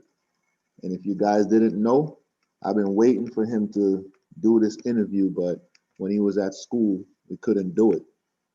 Now he's out of school. So Jules, be ready for when I reach out to you and I say, hey, Jules, man, here's what I need from you, because I know that you'll be ready and willing. And I'll say this, and then you guys can move on to whatever else you want to speak on. I'll say this. The home in Jamaica is because of you guys. And you never have to pay a dime to be there. If you decide you want to go on a trip, you take one good look at it and you say, hey, Coach Savon. As a matter of fact, don't call me coach, call me young man. Call me young man. Say, young man, I would like to definitely take a trip to Jamaica. And I see these dates are available and we'll make it happen. All right. All right, Jules. I got you. But I say this, if you have a friend that's coming, they got to pay.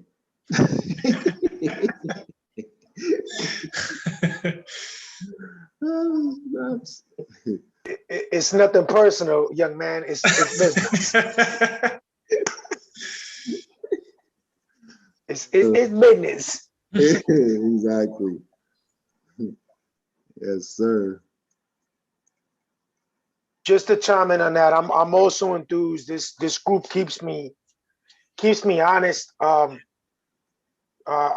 very transparent on what my accounts look like. What I've done, what I want to do, and I think if I would have had this at 22, where Jules is, I would have, like I say it openly to the group and I repeat it. It's important for Jules to hear it. I missed, the Bitcoin. At 22, 23 years old, I was in my first tech job. I knew of Bitcoin back then. So my first tech job was in 1999. I don't want to do the math. Take my word for it. I was probably 23, 24 years old. And this was the common language of our little clique, for lack of a better word. And people, I got the hiccups. People were investing their money, their parents' money, or some of their own little stash. One guy, I have like random names in my head, like Peter and a guy named Milo, a guy named Farley. It was just like kind of like The Office, like when you see The Office, the show, just different people, different nationalities, just different ages. And our clique was like, all right, what stocks are you getting? Like I remember buying my wife's engagement ring with stock money. I couldn't rub two nickels together, but I was following along and like, all right, you got Dell, I got Dell. I'm getting some Dell. I'm getting, I remember VA Linux when I read in the paper and I was like, yo, watch VA Linux. It went up 600% and I didn't jump on it. I was like, damn. But this was the just common information that was available to me. And in my mid-20s to late 20s, I moved away from it. 30s, I had nothing to do with it. My early 40s, I started thinking about it, and I realized, look, I need to think about my grandkids. Not just me, I need to think about my grandkids. And then here comes COVID, and there was an opportunity for me to sit, read, learn a little bit. And now, I feel good holding XRP, holding XLM, and now making a different movements. I missed the group, by the way. I miss y'all. So I was out last week. Appreciate that. Yeah. I was traveling last Sunday, and the Sunday before that, I think I was either working, but I did one Sunday while I was in DR. I logged in, and that was my Bitcoin just popped up on screen. So it keeps me honest, and it keeps me excited about, all right, what do I need to look up, or why is this important? Like I was looking at intotheblock.com, and Jules, by the way, I'll put some old links up. If the money is not available, at least watch the market a little bit. I agree with what Coach said. You can't watch it every day. You're gonna make yourself crazy. You're gonna get buyer's remorse without even buying. It's gonna be like a game of double dutch, and you're gonna be like, when do I get it? When I get hit in the face with the rope, like it's not a good feeling. And this isn't gambling; it's investing. It has to do with research. It has to do with saying, I believe in it. Like we were just talking about Cronus, right? Yeah, KNOS, Chronos. Yeah, Chronos. So there's when you're looking at the market, and Coach is looking at, he's looking at the gameplay wide open, the whole field, right? So you're looking at the 3-point area, you're looking at the baseline, you're looking at the paint, you're looking at not a one-to-one, you're looking at a zone play, right? You have to see the entire board. And when you ask yourself what is available, like we're using Zoom right now. Zoom did phenomenal during COVID. And it's one of those things that it's like, nobody thought of it. Mm-hmm. We just didn't think, what do we need right now? Home Depot killed it. Wood is killing it. Why? More home repairs. You can't, and this is just market thinking. And if you watch like CNBC or a lot of these things, you're probably going to be late on it. You're going to be late because they're reporting. They're not really thinking about the analysis. Like this with China, this is an analysis. It's something that was going to happen. And it happened sooner than expected.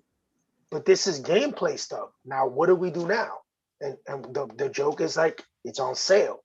Now is the time to think. The 2-for-1 analogy that was said earlier. And I'm looking at it like, listen, there's a lot of millionaires out there. I'm happy for them because this drop, it gives me an opportunity to get into Ethereum. I'm not sorry about it.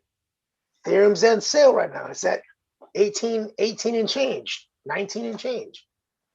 Put some pennies on that. I'm not kidding about going under the couches because it's a good feeling to say I can get in the game now I can get more XRP. I can get more of Doge. If I missed the 30-cent, 40-cent bubble, okay, let's not miss the 70-cent bubble. Let's go in now. And to stop you right there. I think this is the reason why everything in life is a game. We even watch professional basketball players, football players, professional this, professional that, just play a game and get paid for it, millions of dollars. Boxing, fighting, game. Everything in life is a game. Let's play this game. So now you look at the stock market. What's going to be different about it? If almost everything is a game, like we sitting here as grown men playing games, and life can be fun. So it's like, it's a game, but it's a game that you got to know how to play. Because I'm looking and I'm saying, okay, let's use Dogecoin, for instance. Dogecoin is doing good. It's going up to 70 cents. And it was there, and everybody's like, holy shoot, should I sell my Dogecoin? Because where I was at, it's like, okay, you should sell your Dogecoin because you made a pretty good penny. When are you going to get this opportunity again? You don't know. Sell your Dogecoins. So now you're hearing this narrative, hey, buy when it's low. Everybody's still thinking 70 cents? That's low. And they ain't getting at a penny. So they're buying. Yeah. They're buying thinking this thing is going to go up. Elon Musk comes out and he's like, oh, I'm going on SNL. He goes on SNL. So now the narrative is out there. Dogecoin is probably going to go up. So now fitting that, I forgot the name of the guy, but Alan knows, who comes out and say, I'm shorting Dogecoin. All a game. All a game. Because I'm looking at it like this. Okay, your job is to play games with people money. But at the end of the day, man, we got to look at how the world turns. I'm going to keep using that. Look at how the world turns because it's a moneymaker. You know, if anybody bought Ethereum at 3,500 where it was, or 4,400 wherever it hit, give me that. Can I say it any louder? Give me that. How many people you think, we talk about people FOMO in, we always say FOMO. Jules, if you don't know what FOMO is, fear of missing out. You know how many people bought Ethereum? Oh, I missed Bitcoin. You know how many people bought that 4,000 Ethereum? So we got to think about things like that. How many people did that? And where the money that I lost on Coinbase, you know, when I got kind of, I guess, I don't want to say shorted, but what happened with Coinbase and Robinhood, I can't recover that because I can't recover it now because Bitcoin is so low. So I got to scrap that and buy probably Doge. And I think Doge will move at a faster pace than Bitcoin. Bitcoin is at 33, maybe. I didn't even look at the last pop-up. So for it to get, you know, to give me back my 15%, the 20%, I have to buy Doge and watch Doge climb. Or you average down. Basically, if I bought Bitcoin at $60,000 and my $60,000 gets down to $30,000, I'll probably say, oh, should I beat myself up because I should have sold when it was 50 something? Or do I look at the long picture and I say, oh my God, I've seen this movie too many times. I'm tired of watching this movie. And I just say, okay, so you keep on dropping, huh? All right, I'm gonna wait for you to drop. And I'm gonna average my butt down. Yeah. That's it. It's as simple as that. Average down as low as it goes. Because if you believe in Bitcoin, which plenty people should, this is not financial advice, but plenty people should average down. How low can you go? Everyone was like, oh my God, I miss Bitcoin. Well, guess what? Anybody in their right mind go put money in the bank right now and not in Bitcoin, that's just a stupid move. So I would rather put it in Bitcoin dropping because there's an opportunity to go. Listen, I'd rather see, if I put $30,000 in the bank, I know it ain't gonna go up much. If I put $30,000 in Bitcoin right about where it's at right now, and it goes down to about $10,000, and I have the faith in it, and that thing just start all of a sudden one day shooting up, I'd rather take that opportunity. I'd rather take that chance. That's what the bank's gonna do with my money anyway. I do it myself. So this is not financial advice, but I'd rather bank on what I see happening. There's things in demand. Money is crap. If I get up every day and I look at money and I'm like, this thing's dirty. We got coronavirus. Everybody's worrying about Sometimes people give me money. I'm like, I don't even know if you got the coronavirus. Like, where's my sanitizer at? I don't want to hold no money. You start to feel like this, that thing is gone. It's gone. That's off my belief, but I don't even want to touch paper money. The world has changed, and we have to think about what's in demand. The world has changed, and I'm banking on it. Not financial advice, but I'm telling you, I don't even want to touch money. I've been feeling like that for a long time now. I don't want to touch nothing. I'm walking around like this. I go shopping and I'm walking around like this with my phone, scanning things, man. What's in demand? Let me take out my wallet. Take out my wallet. I'm walking around like this. I ain't even got to do this no more. Hector, I don't got to do this no more with the chip. That's right.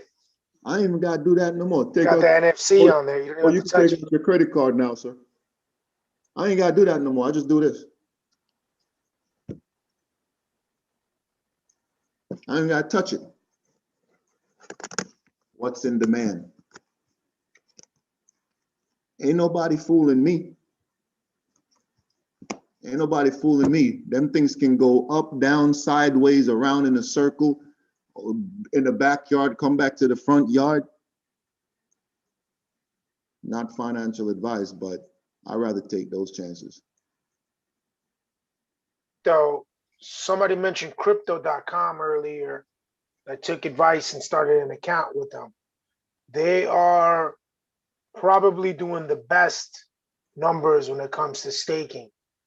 So staking, you know, for Jules and Will, and Alan mentioned this earlier, money in the bank is going to give you 1%, if that. Then they're going to hammer you with fees. So you can scratch it to 1%. But if you take the money that you have in the bank and move it into a coin, into an exchange, and in a particular coin, it'll pay you 5.5%, 6.5%, up to 12%, depending on what you're doing. And we've never seen this before. So this is a way that, like a bank, they're going to use your money, but it's also going to be used, and you're going to get dividends on that, weekly payout dividends, kind of like that you would if you buy Coca-Cola that pays out dividends. I think it's one of the highest companies that pay out dividends. I did the math earlier with a friend of mine, and I was just in the Dominican Republic, and you know, we're in the process of selling my mom's house, and I was looking at what the income she gets per month. So a 3-bedroom apartment in the Dominican Republic in a residential area would cost about a little bit under $170 US. That's what it will cost you to live there.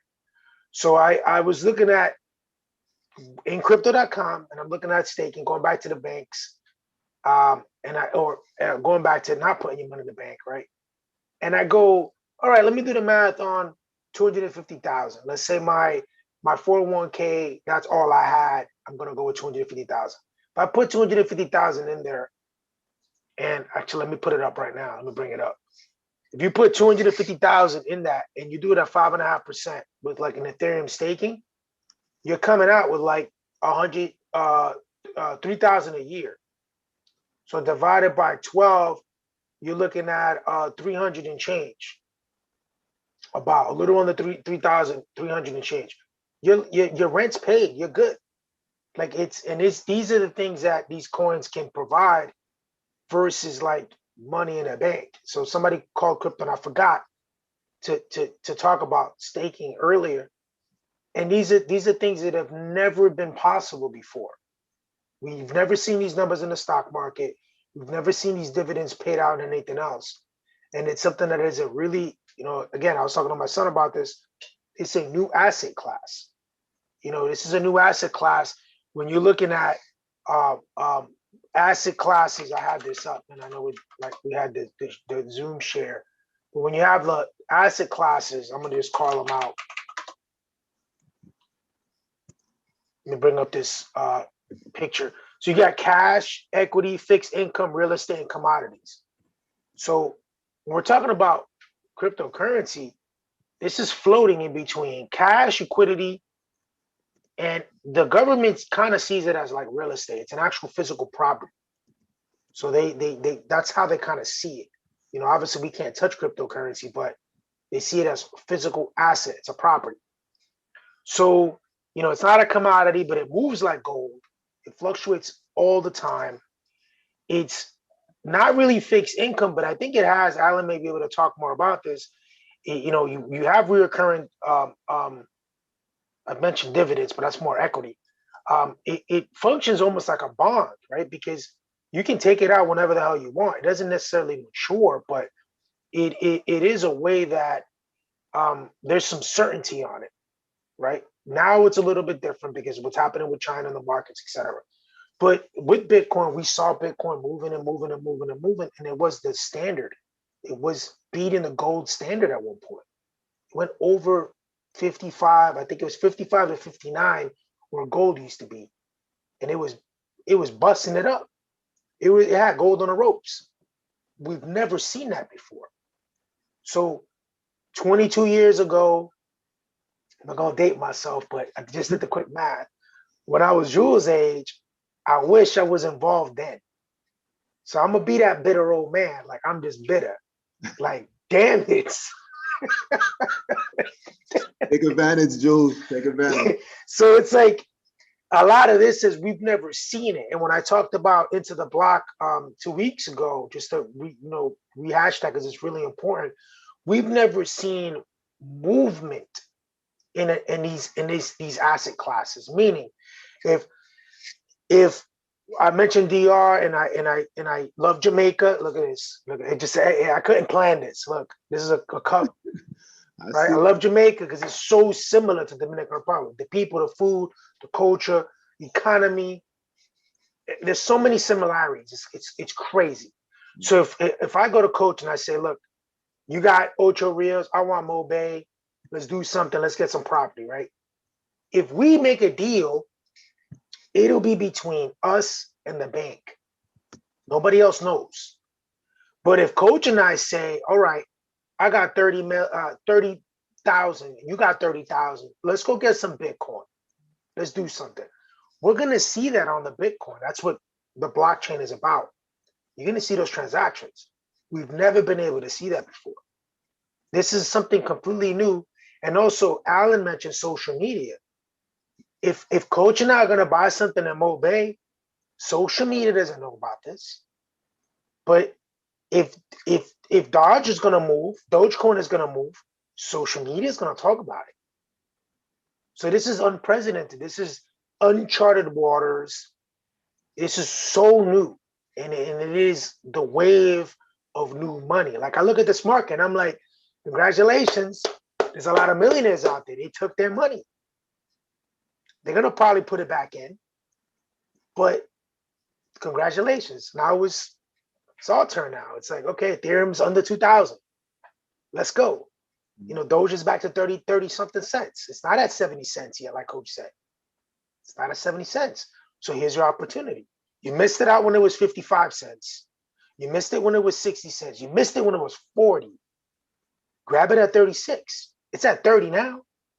By the time you get your money together, probably move to 36. And then just ride it out to 50. Dump it if you want. Dump it. I think, Coach, you want those long term. Well, yeah. In one, definitely in Robinhood, I ain't touching that. You're not touching it. No. So it's like. But in other apps, touching it. Yeah. Yeah. So it's like, so these are just again, just going back to the group. It's really important to stay honest. And I mentioned live. I gotta put this in the notes. In the feed, so we see it. I have what did I do with it? Live Crypto Watch. I always mess up the name. Live Coin Watch. So Live Coin Watch is something that I still use. It's free. You can connect it to your Google account, And what it does is it gives you a paper trail. So you can fake it till you make it. If you want to get comfortable, say, what if I had $1,000? What do I do with it? All right, I can actually buy this coin at this amount and I can keep it in a portfolio account just for you to kind of get used to the idea that, oh, wow, coulda, shoulda, woulda. Mhm. And then you start, all right, I'm going to do this for real. And my for real, I'm open to it. I just actually had a guest over, I had family over. That's why I was late, or friends. I call them family. Known each other 20-something plus years. Mhm. And I showed him this account. And I'm like, look, if I didn't touch my XRP, this is where I would have been at.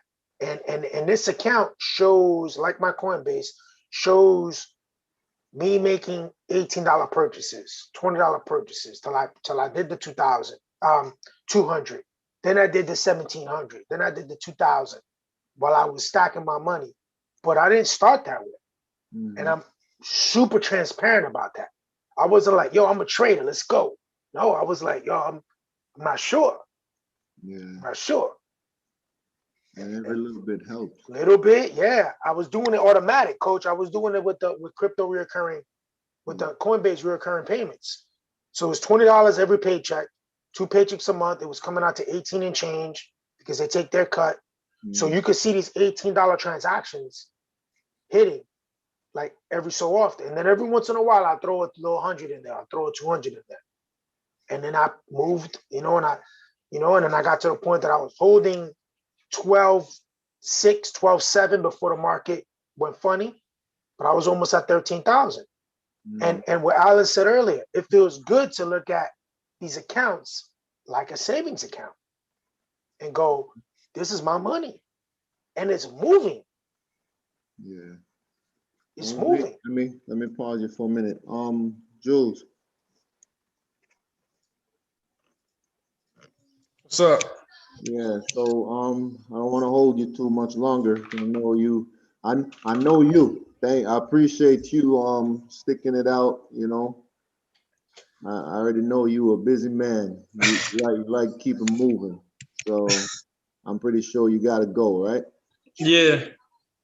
All right, man. I know you sat there patiently and learned a lot.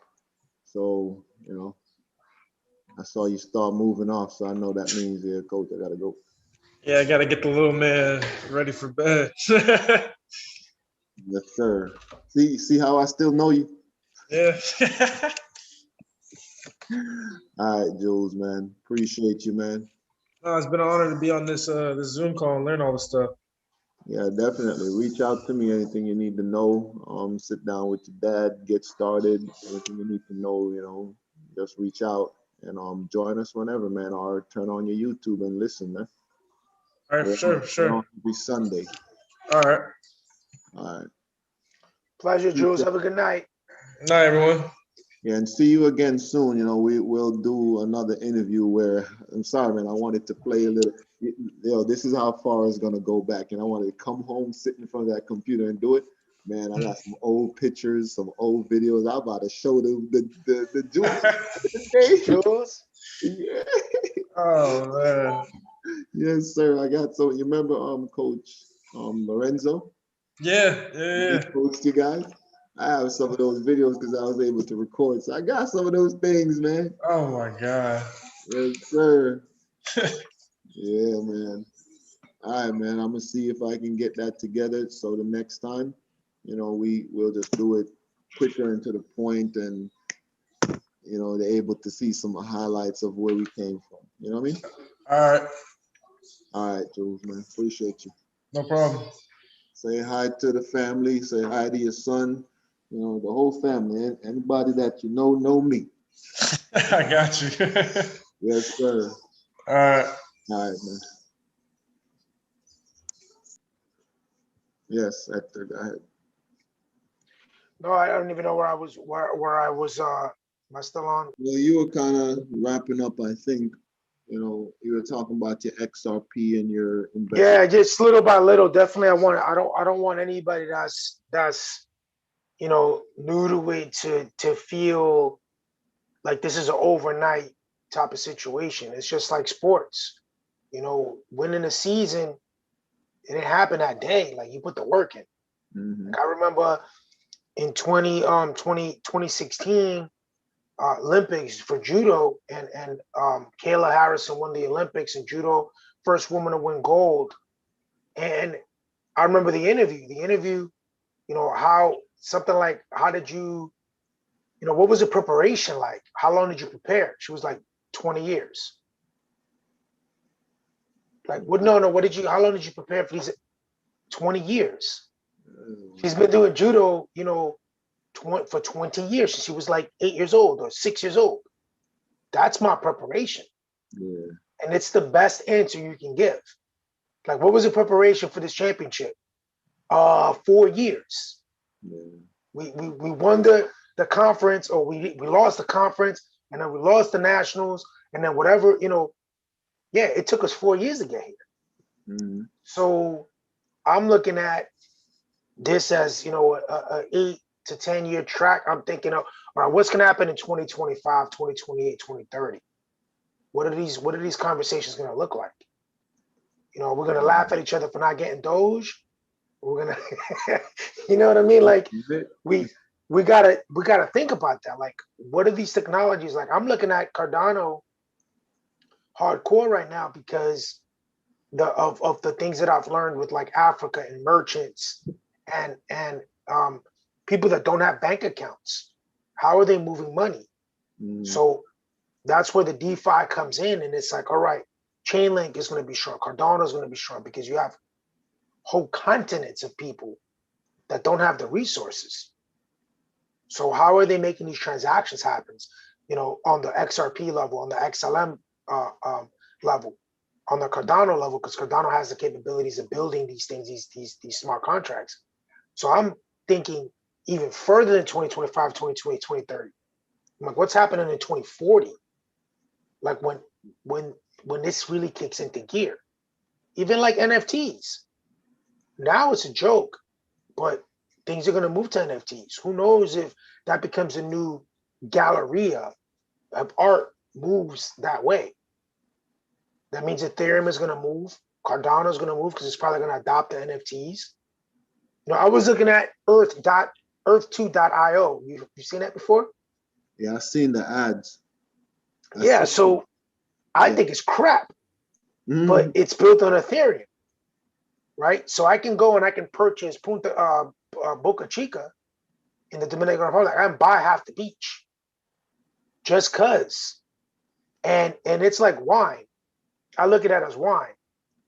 You may talk to me about, you know, Chardonnay or to 19 or to 12. Or I don't know what you're talking about. To me, that's just wine.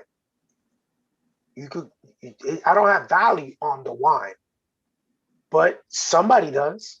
That bottle's a $600 bottle. Somebody has value on that. Yeah. So when it comes to like Earth 2, somebody's gonna feel nostalgic about an area. Let's say you're placing Ocho Rios. They're gonna be like, hey, I want to buy Ocho Rios. And they're gonna feel good about that. And here comes another person that goes, hey, I want to buy Ocho Rios from you. You'll be like, all right, that's gonna be $300 for 2 little tiles on the edge of a cove, a little beach, because they're nostalgic about that place. Yeah. That value is gonna be in Ethereum.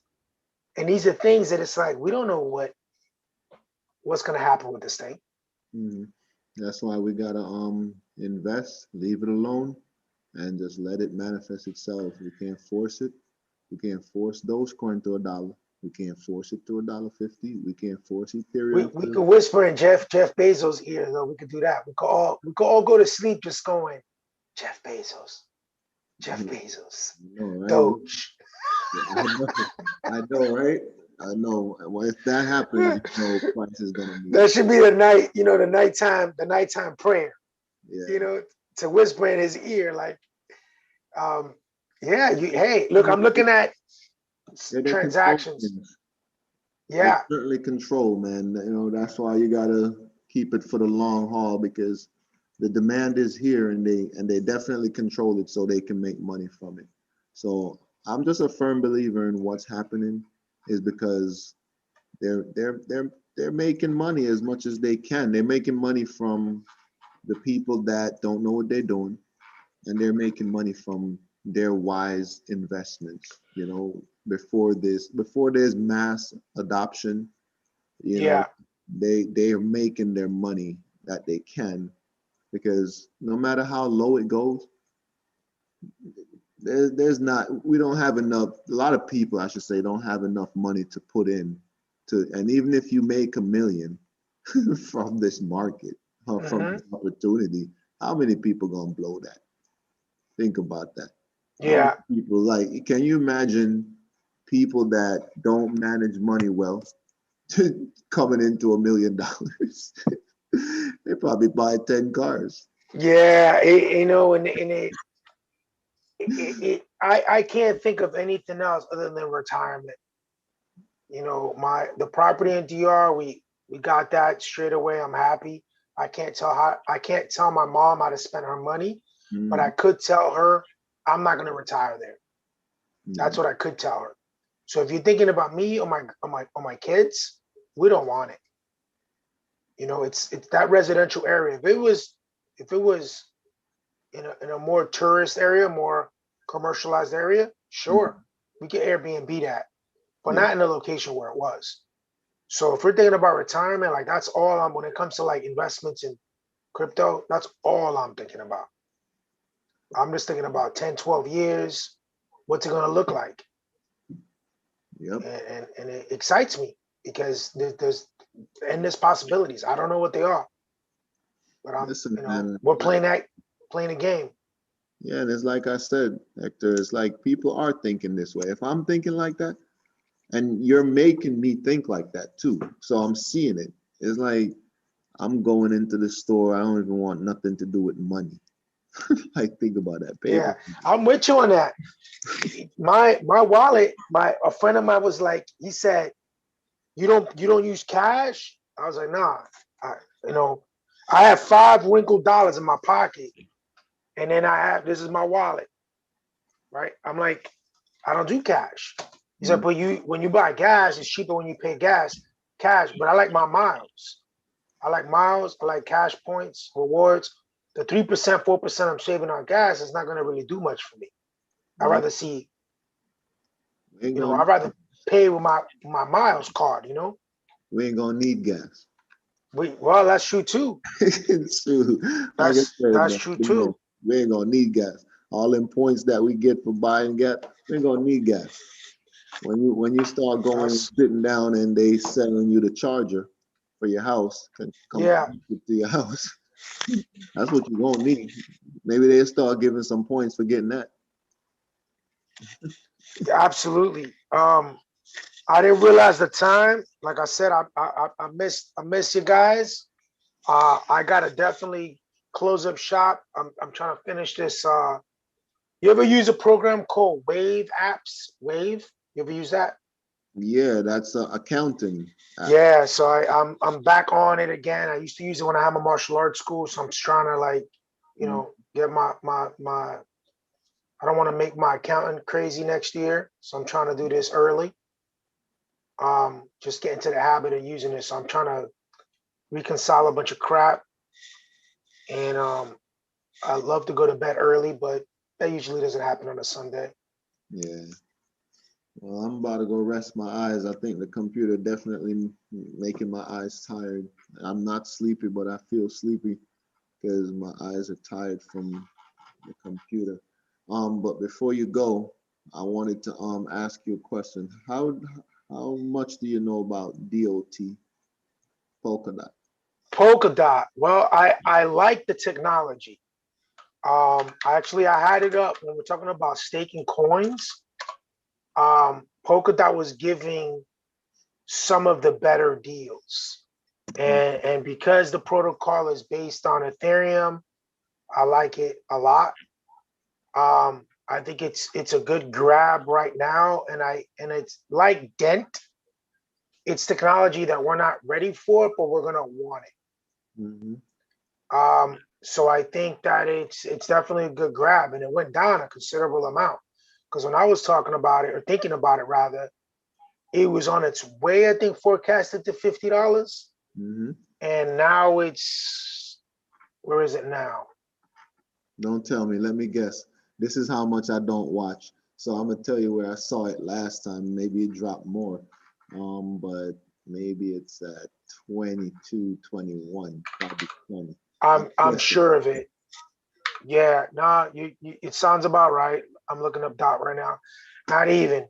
Unfortunately, you're wrong. It's at 1794 right now. So it's lower than I thought. Yeah, I was thinking 25. You said 22. But I said 20. Give 17. give my lowest number. I said 20. Oh, you said 20? Okay, Yeah, I got you said 20. 20. Because last So time I looked at it, it was yeah, out of 21. yeah, it's hurting. I mean, everybody is. But That's I like the technology. You know, we're going back to security. This is a conversation that is a let me think. What year are we on? 2023. I think before I closed on the martial arts school, right after I closed it. By the way, oh, never mind. That was the 2025 predictions. Yeah, $50 was the prediction for 2021, roughly. Not decentralization. Net neutrality was a conversation in what year are we in? 2021, 2019? About 2017, 2018, I think that conversation was really picking up steam. And now I was binge watching Startup on Netflix. And it has to do with, they talk about Bitcoin. So it's a 2017, 2018 show. I wish I would have watched it back then, because obviously I would have jumped on the bandwagon. But they started talking about the dark net. They started talking about an internet that belongs to the people, right? Like the original internet, before ICANN came around, before registrations came around, before .net became commercial, before the .com boom, the internet was the Wild Wild West. Well, there's people that believe in the technologies that Polkadot is gonna, offer, the secure networks and a decentralized web is something that's not new. But I don't think the technology was available that could sustain I think it's peer to peer, if I'm not mistaken. So I think it's a decentralized, you connect to you connect to you, kind of like old school internet. That was the idea of the internet. It still is, but now with commercial, we've got server farms and the GoDaddies, But in the past, the internet was, you have a page running off of your FTP, your file transport protocol, on your machine, and my machine is talking to your machine, right? No more. Like now, because it's .com, everything's commercial. Everything's up on somebody's cloud. So I believe that this technology with blockchain will be able to make it what it used to be.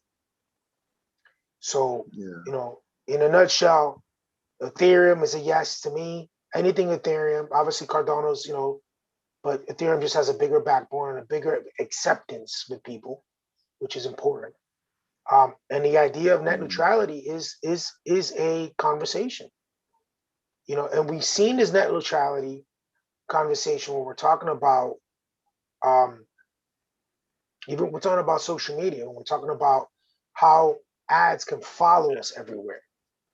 That means that we are living in a monopoly, right? That means that you look up something on Instagram, it pops up over here, pops over there, and back over here. And I'm like, are you listening to me? Like, how do you know this? Well, it's that you're on the same networks. Facebook, Instagram, WhatsApp. Well, WhatsApp is definitely decentralized, to use the same verbiage. WhatsApp is secure as hell. But yeah, I like the technology. Plug this up real quick. Yeah.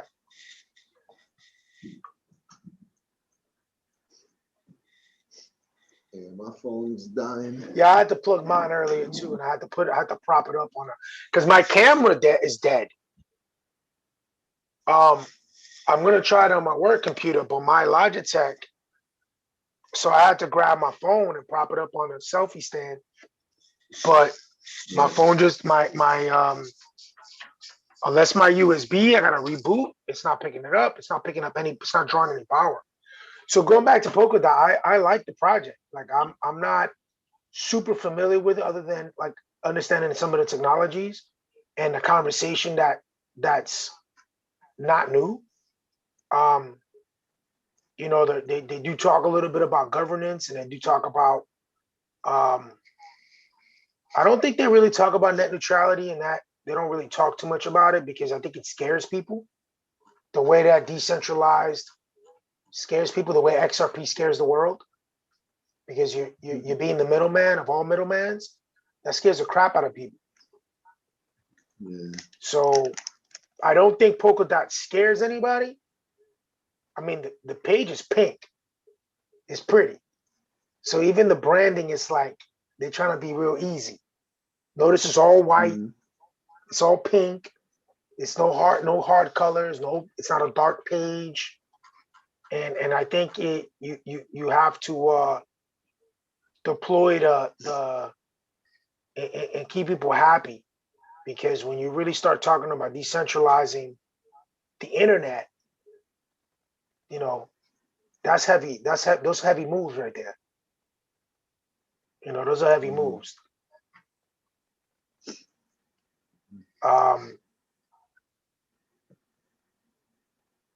Network shared security. Yeah, there's a lot of I read on it early, probably around the time when I understood or have an understanding a little bit for like Ethereum and like knowing these, you know, these platforms, like what do they do other than being a coin, you know? I'm a little rusty on it. I'm gonna read up on it because I was looking at it. It's one of the ones that came up in crypto.com, if I'm not mistaken, that was offering one of the big staking.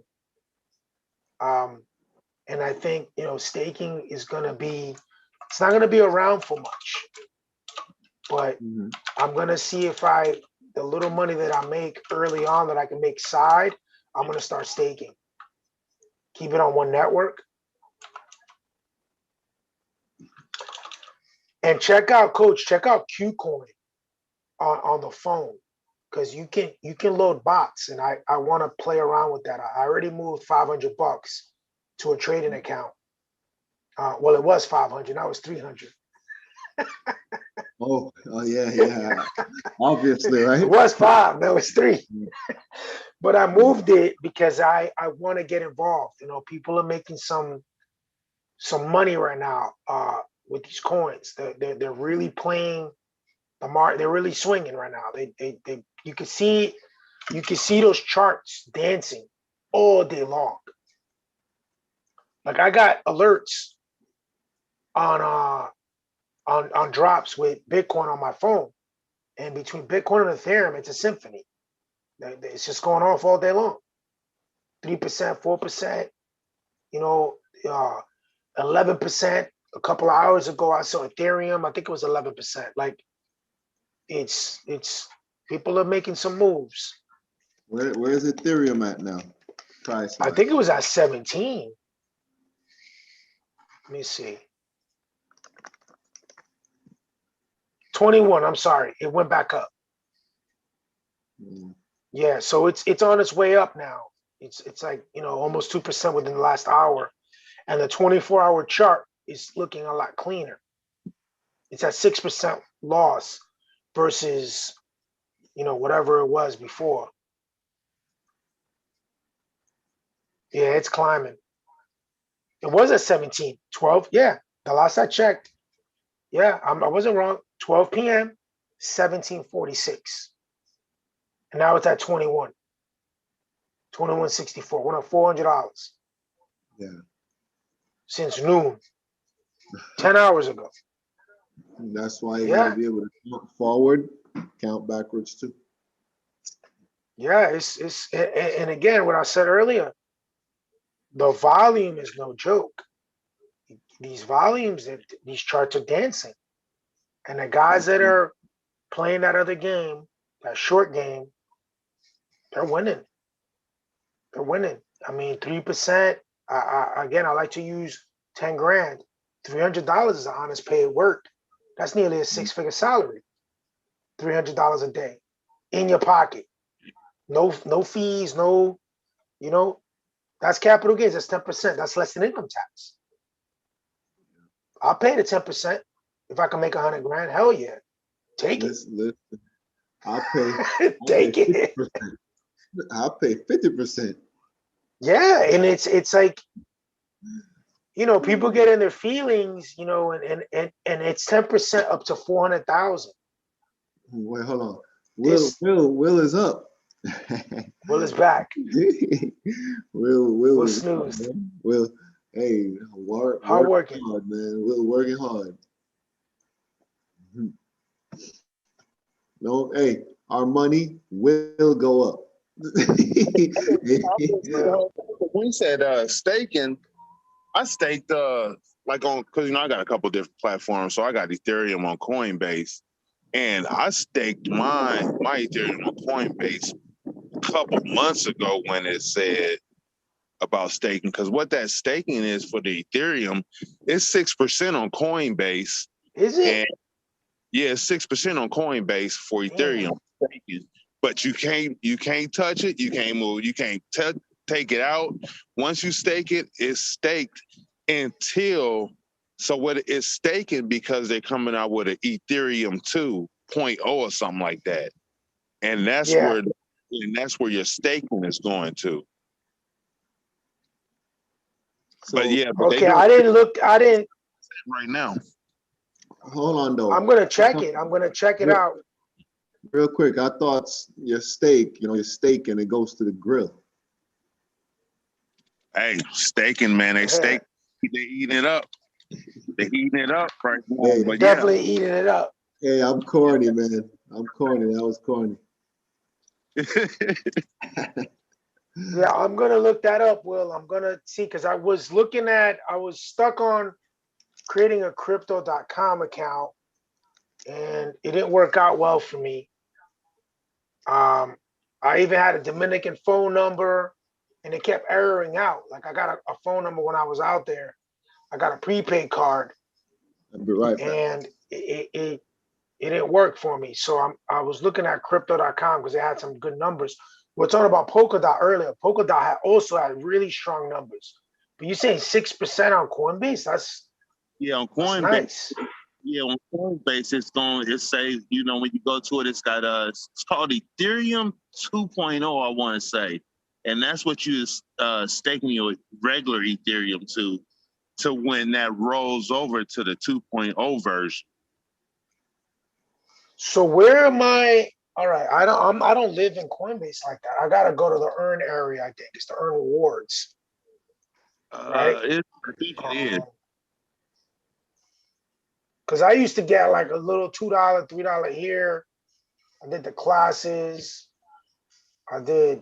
Yeah, I did. Yeah, I did all the free. Yeah, the little free money they give you.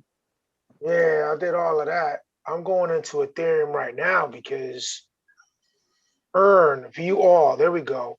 I haven't been in that section in a while. So let me see. Compound. I'm missing something. I can't find it. Notifications. Portfolio. There, maybe I go directly to your Ethereum. Let me see. Overview. One-time purchase, convert, sell, priced. I don't know how I see do the it, but when 2.0. Yeah, Ethereum 2. So mine right now is Ethereum 2 wallet, and then it say my earning is 6% annual. Can you, when you get a chance, I'm gonna look it up. Where do you? I hope it's not some craziness of depending on where you live. Where do you live? Are you in Florida also? But see, I'm from Illinois though. But yeah, I'm in Florida. You're in Florida. Yeah, I don't think it's gonna be a regional thing. I don't see anything on staking in my interface. Coinbase staking Ethereum. Coinbase staking made simple. Okay, well, it ain't simple because I can't find y'all. There it is. Why didn't this come up? All right, I don't know. I just did a Google search and it popped up and it took me right to it. Yeah, Yeah, I see it. 6%. Yeah. 6%. You're not lying. 6% earn staking rewards on Coinbase. Learn the staking rewards easy. Yup. Ethereum and Tezos. Atom 6%. Put your crypto to work. 6%. So maybe when you easy earn or earn automatically with $1. I think it's when you purchase it, then you have the option to stake. Yeah. So see, I got regular Ethereum on there, and I got the staked Ethereum too. But the only thing about you take the stake out, and whenever that version is up and running. I see what it was. I see what it was. You just hit it on the head. There is another area, staking, and then you buy from the staking. I got you. Yep. That's what it was. So once you go to that area, then you buy, and it's a different buy from the. So I just learned something new. Then it's a different buy. All right, I'm feeling that. Yeah, I mean, I did the math, man. I'm not gonna retire in DR, but I did the math, and I was like, wow, if you take your 401k money, instead of keeping it in the bank, and you put it in one of these networks and you stake, it's different because you're getting 6%. At minimum, I've seen is 5%. Get 5% your money. Banks are not doing that. Like, this is how what's his name? Mark Zuckerberg has like a ridiculous $6 million, $9 million house, right? He rents it. He's not even his. He doesn't even own it.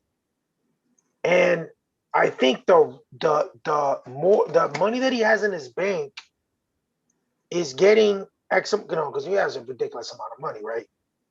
Whatever the money that he's getting, he's paying his rent with the interest, with the making.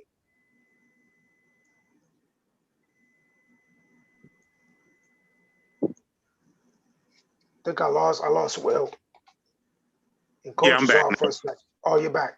Yeah, so it's like, this thing with staking, it's like it's getting any kind of these dividends. When you do the math, like crypto.com gives you the straight math on the amount of money that you're putting. It's amazing. When I did the math, it was 300, 3,000 a year on 6% APR or whatever it was on crypto.com. That works out to 3,000 a month. I'm sorry, a year, 300 a month. In DR, you can live off rent is like $200 a month. Oh man, $1,000, you live like a king. $1,000, you're a king, like for right. retirement. Yep. A lot of people go to these countries, and DR, not because I'm Dominican, but DR is one of the most sought out place for expats, for people, foreign people. And you get your money's worth. The climate is beautiful, but you gotta live in a tourist gated community. Like, I don't want to live in a residential area. Like, I'm I'm bougie. Like, I'm not doing it. I work too hard to what I mean? Like, I don't want that. Right. I don't want that. I work too hard. I've done that already. I don't live, I live in a residential spot in the Bronx. It's not like, there's trouble in certain areas, but it's not my area. Like, I'm not there. Like, that's not my circle. But when it comes to retirement, I definitely don't want to be in them circles. But yeah, I'm looking at staking. I'm looking at trying to make some positions and put some little change on the staking. Yeah, because the thing about the staking, like you can always add to it too. So yeah, I'm feeling it because I just didn't know that it was a different area. Yeah, it's for a whole new Ethereum. Yeah. Right. Yeah, I didn't know that. But either way, there's certain, like we talked a lot about this earlier today, and I'm gonna stand by it. Most of this is long term for me. 2020, 25, 28, 30, 10 years. Let's see what's gonna happen. I'm gonna take a little bit of money and try to play the market with a different account. But my XRP stays in Coinbase. It's not going anywhere. My XLM, it's not going anywhere. Right. I want to get a little more. I want to have like 10,000 strong in XRP. I'll feel good about that. So I got to start building. Yeah. Because I believe in the technology. I believe that, Ethereum, XRP, XLM.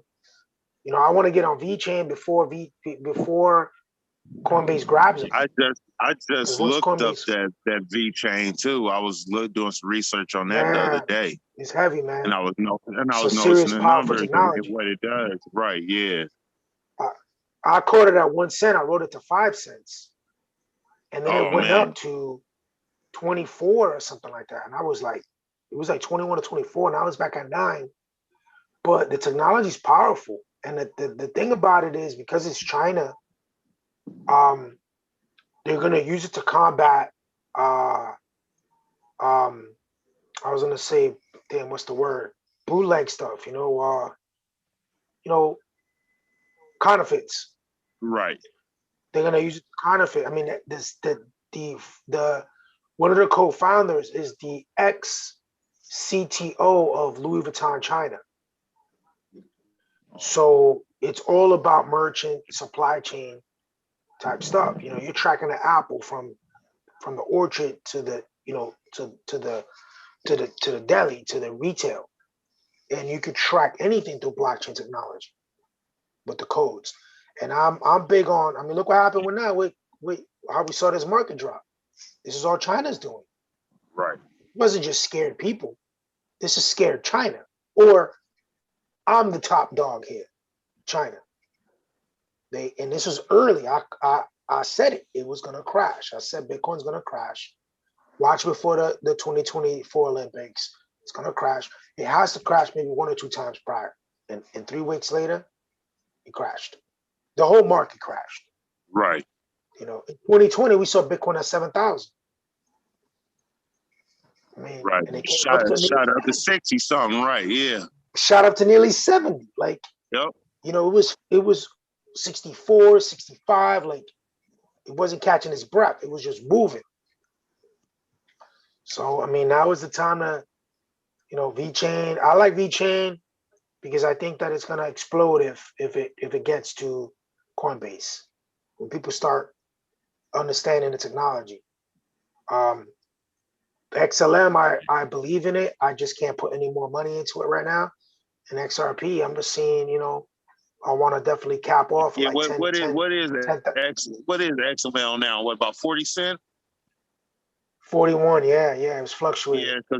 Yeah, because I had been bought that. I had bought into that probably 7 months ago when I opened that account and I got the free. You get the free money because XLM was one of the free monies that you can get.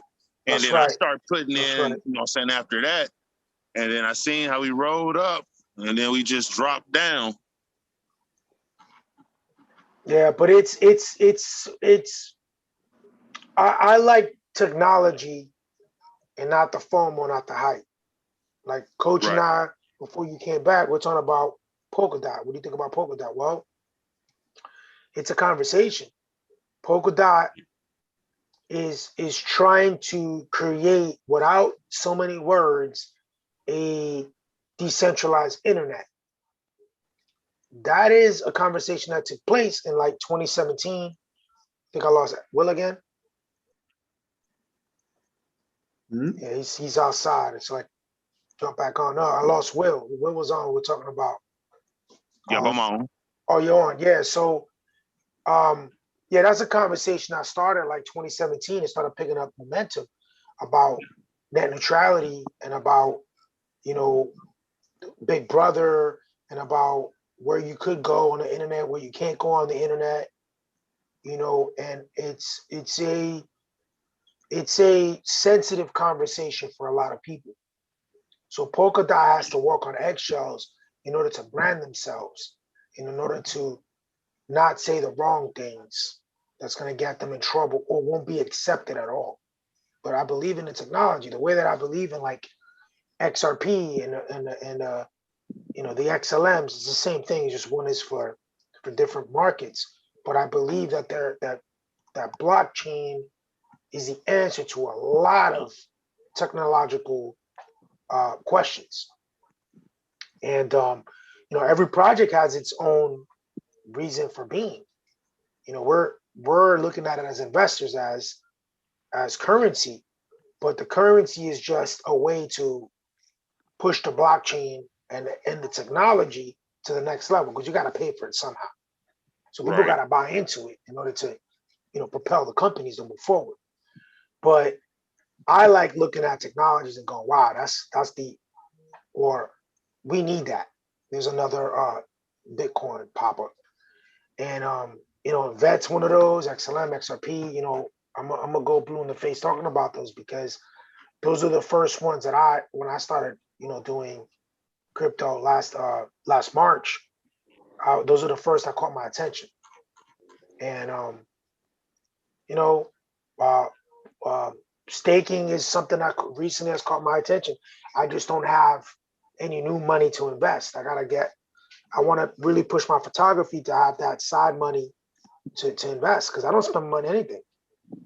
I don't go out, you know, vacation money and my like house budget money, that's the wife. You take everything, take it. The bills are paid, you know, the rent's paid. My little change for me is I buy camera equipment, which I don't need to buy anything anymore. I'm done. You know, I have my office, my home office. I buy my gadgets and stuff. I don't need anything else. So every little money that I make or I get, it goes right to crypto. Like I'm not flashy. I don't need anything. I just want to put more money in investments. That's my flex right now. Like, and I'm happy. You know, not happy to see the Coinbase account low, but at the same time, back to what we said earlier, it's shopping season. Part of the game. It's part of the game. Part of the game. Yeah. Yeah.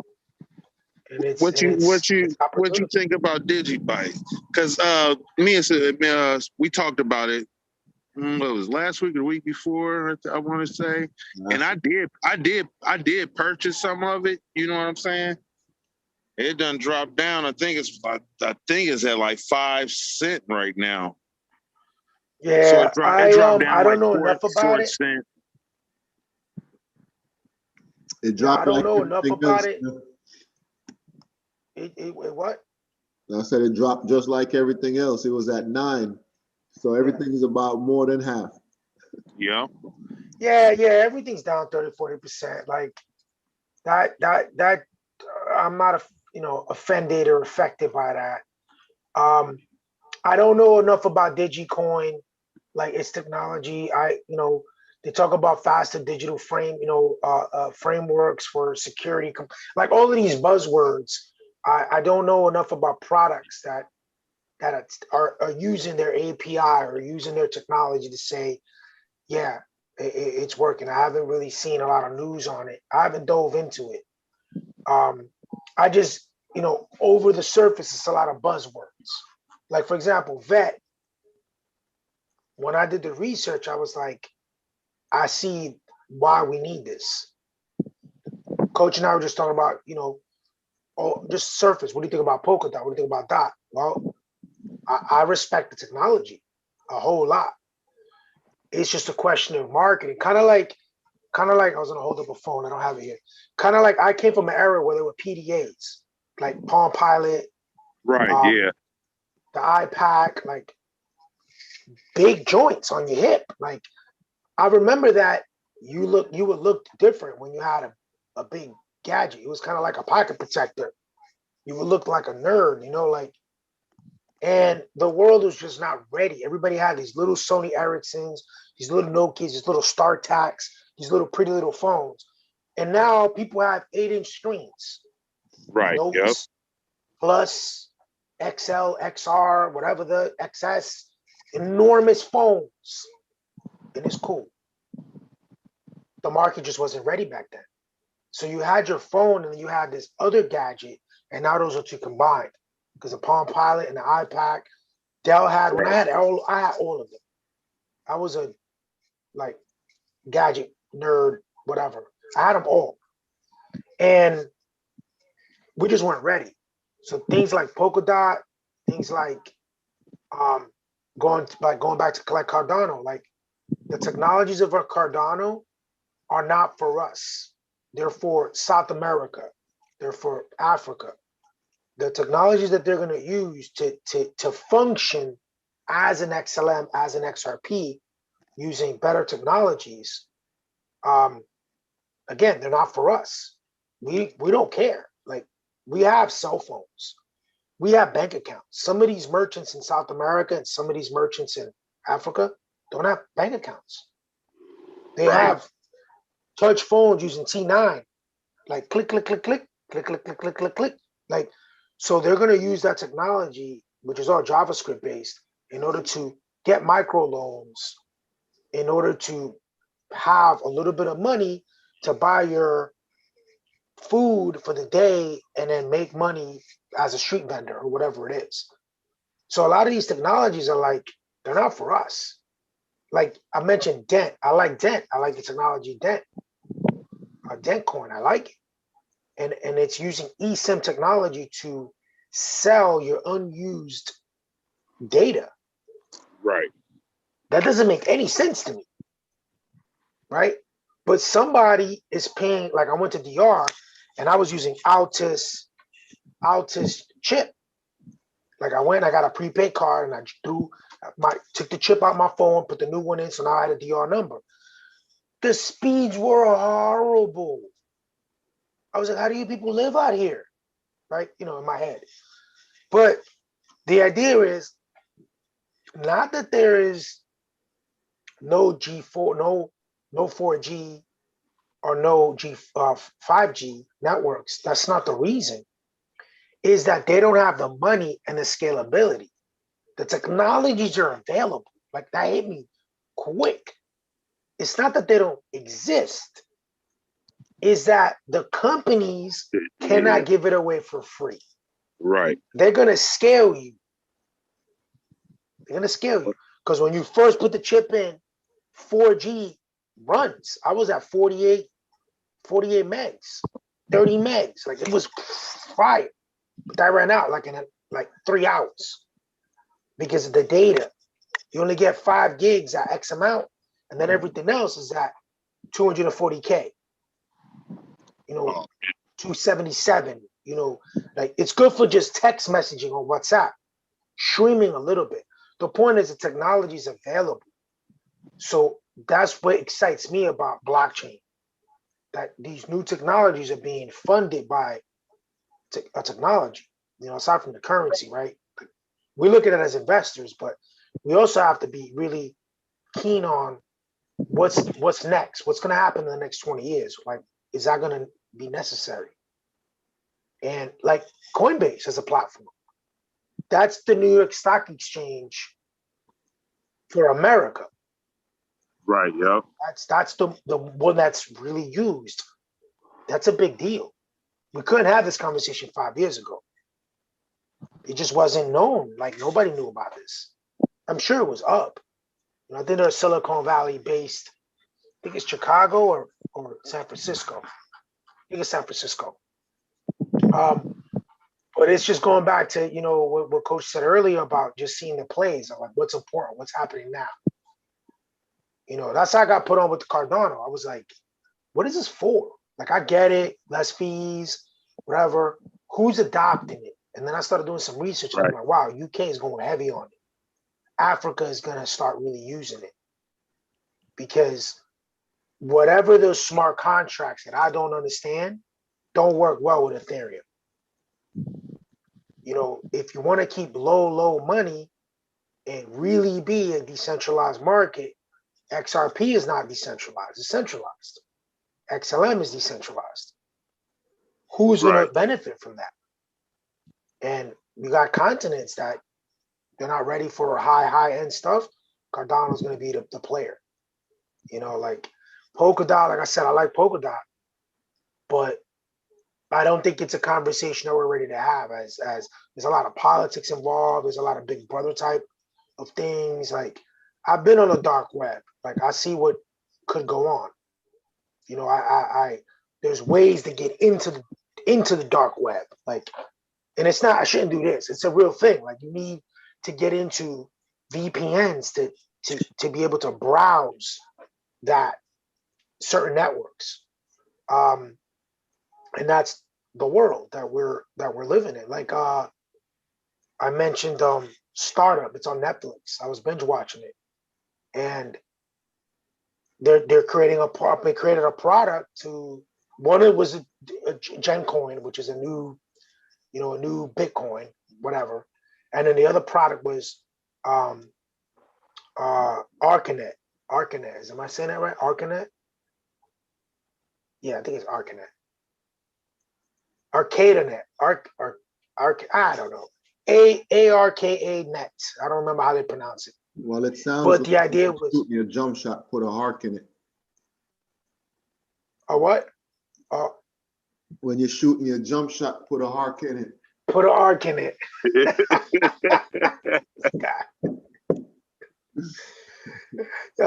Coach is available every Sunday at 8:30 for comedic relief. So the startup the show is going heavy on decentralizing the internet, you know, kind of like what Polkadot's doing, right? So these technologies are scary to some people. The same way, you know, I sound like a broken record. The same way XRP scares the shit out of people, because there's no more middleman.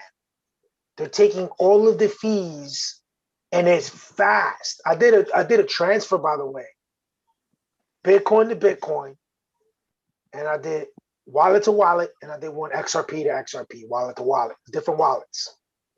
XRP was like that. Mm-hmm. Amazing. And I've done many transfers. I send money to my son. Like I buy it because he can't buy it, and I send it to his wallet. And then we sit there and watch it. And some networks are faster than others. Bitcoin is a dinosaur. Like it's a dinosaur. It's terrible. Bitcoin is horrible. It is the old man of the currencies. And it's terrible technology. All it provides is anonymity and a hash, and because it was the first one, you know, there's a lot of money invested in it. But as far as what you can do with the technology, there's Ethereum 2.0 is supposed to be the Cardano killer, and people, because of the name, people are going to want it. The fees are going to be less. It's going to be 99.9% faster. Like there's a lot of hype because it is the 2.0 of something that was better already. But aside from the gas fees on transferring, when you're transferring a lot of funds back and forth, you're gonna see you're gonna see it.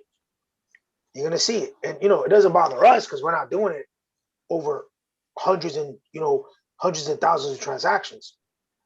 But going back to XRP, when XRP paired up with MoneyGram, the numbers show that they were saving like $500 million in transactional fees. Now, why would you not want to save that money? What company in their right mind would not want to save $500 million in transactional fees? Because you have a system that I was reading up on some of that stuff too about how a lot of the banks now, grocery stores, gas stations, hospitals are all doing are all teamed up with the microcurrencies because they can get the money faster and send it and receive it faster. And they saying that in a year it could save, like they were saying about like like $4 or $5 trillion a year. Okay. Now with that, and I'm glad you read that. That scares the middleman. And the middleman is not even the middleman. The middleman to the middleman. Why do we need that guy? Right. Right? Like Cash App, for example. Cash App is big in the United States, right? It's not available in all countries everywhere. Like in DR, there's no Cash App. They have other things they don't use. They use something called Zoom or something. I don't know what it's called. Cash App is genius because it keeps all the money in the Square family. It makes you happy. Right. It makes me happy. We are their bank. That's genius. Right? Yep. And it's instant. And there's no real money because it's in their piggy bank. And all you're doing is you have two pants, two hands in the same, two pockets in the same pants. And you're one pocket and I'm one pocket. That's why it's so fast.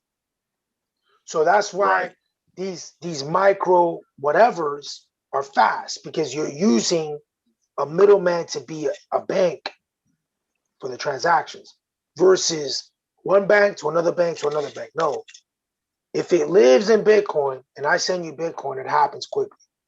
Obviously, a lot faster than Ethereum 2.0, Cardano, XRP, etc. Like there's other coins that are way faster. Bitcoin is like one transaction. Other ones are like 16 transactions per the same amount of time. So that it's just, you can't compare it 16 times faster. Like there's no comparison. Like, you know, if you're in a car, you're driving 50 miles an hour and I'm driving 17 times faster, that's 17 times faster. Like that's Mach 1. Like that's a plane. You know what I mean? That's 17 times faster is, you know, somebody's driving 50 miles an hour, just doing that quick math, you're flying at jet speed. Right. Compared to a car. And that's where we are with Bitcoin and all these other systems. You said it, trillions of dollars are being saved. That scares a lot of people. Well, throw the SEC on them, throw the FBI, the NSA, throw people out. Scares people. Decentralized networks like Polkadot scares people. Decentralized internet scares people.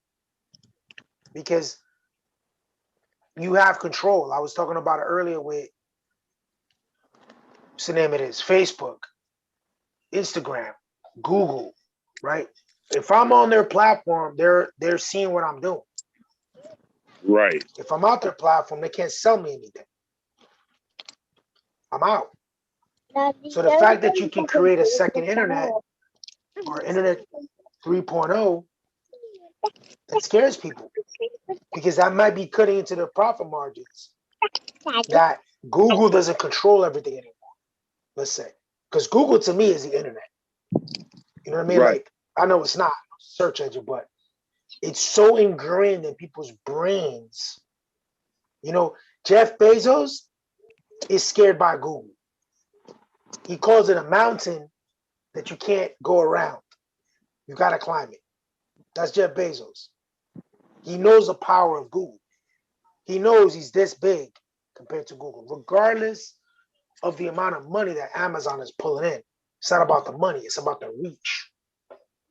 Right. The company that I worked for, Google took the complex. They were like, okay, lease is over, bye-bye. Google took the whole complex. They had another complex in Palo Alto where the airplane, what do you call that? Airport, private airport. So it's like, don't worry about the money. It's about the reach. Not everybody's using Amazon. Everybody's using Google. Right. You feel me? Like, you can live without Amazon. You can't live without Google. Like, it's just so ingrained into how we see the internet. I remember like 10 search engines before Google. And I remember Google coming up. And then I remember years later, a Google engineer basically said, he let the cat out the bag and said Google's not the best. It's just we host the most data.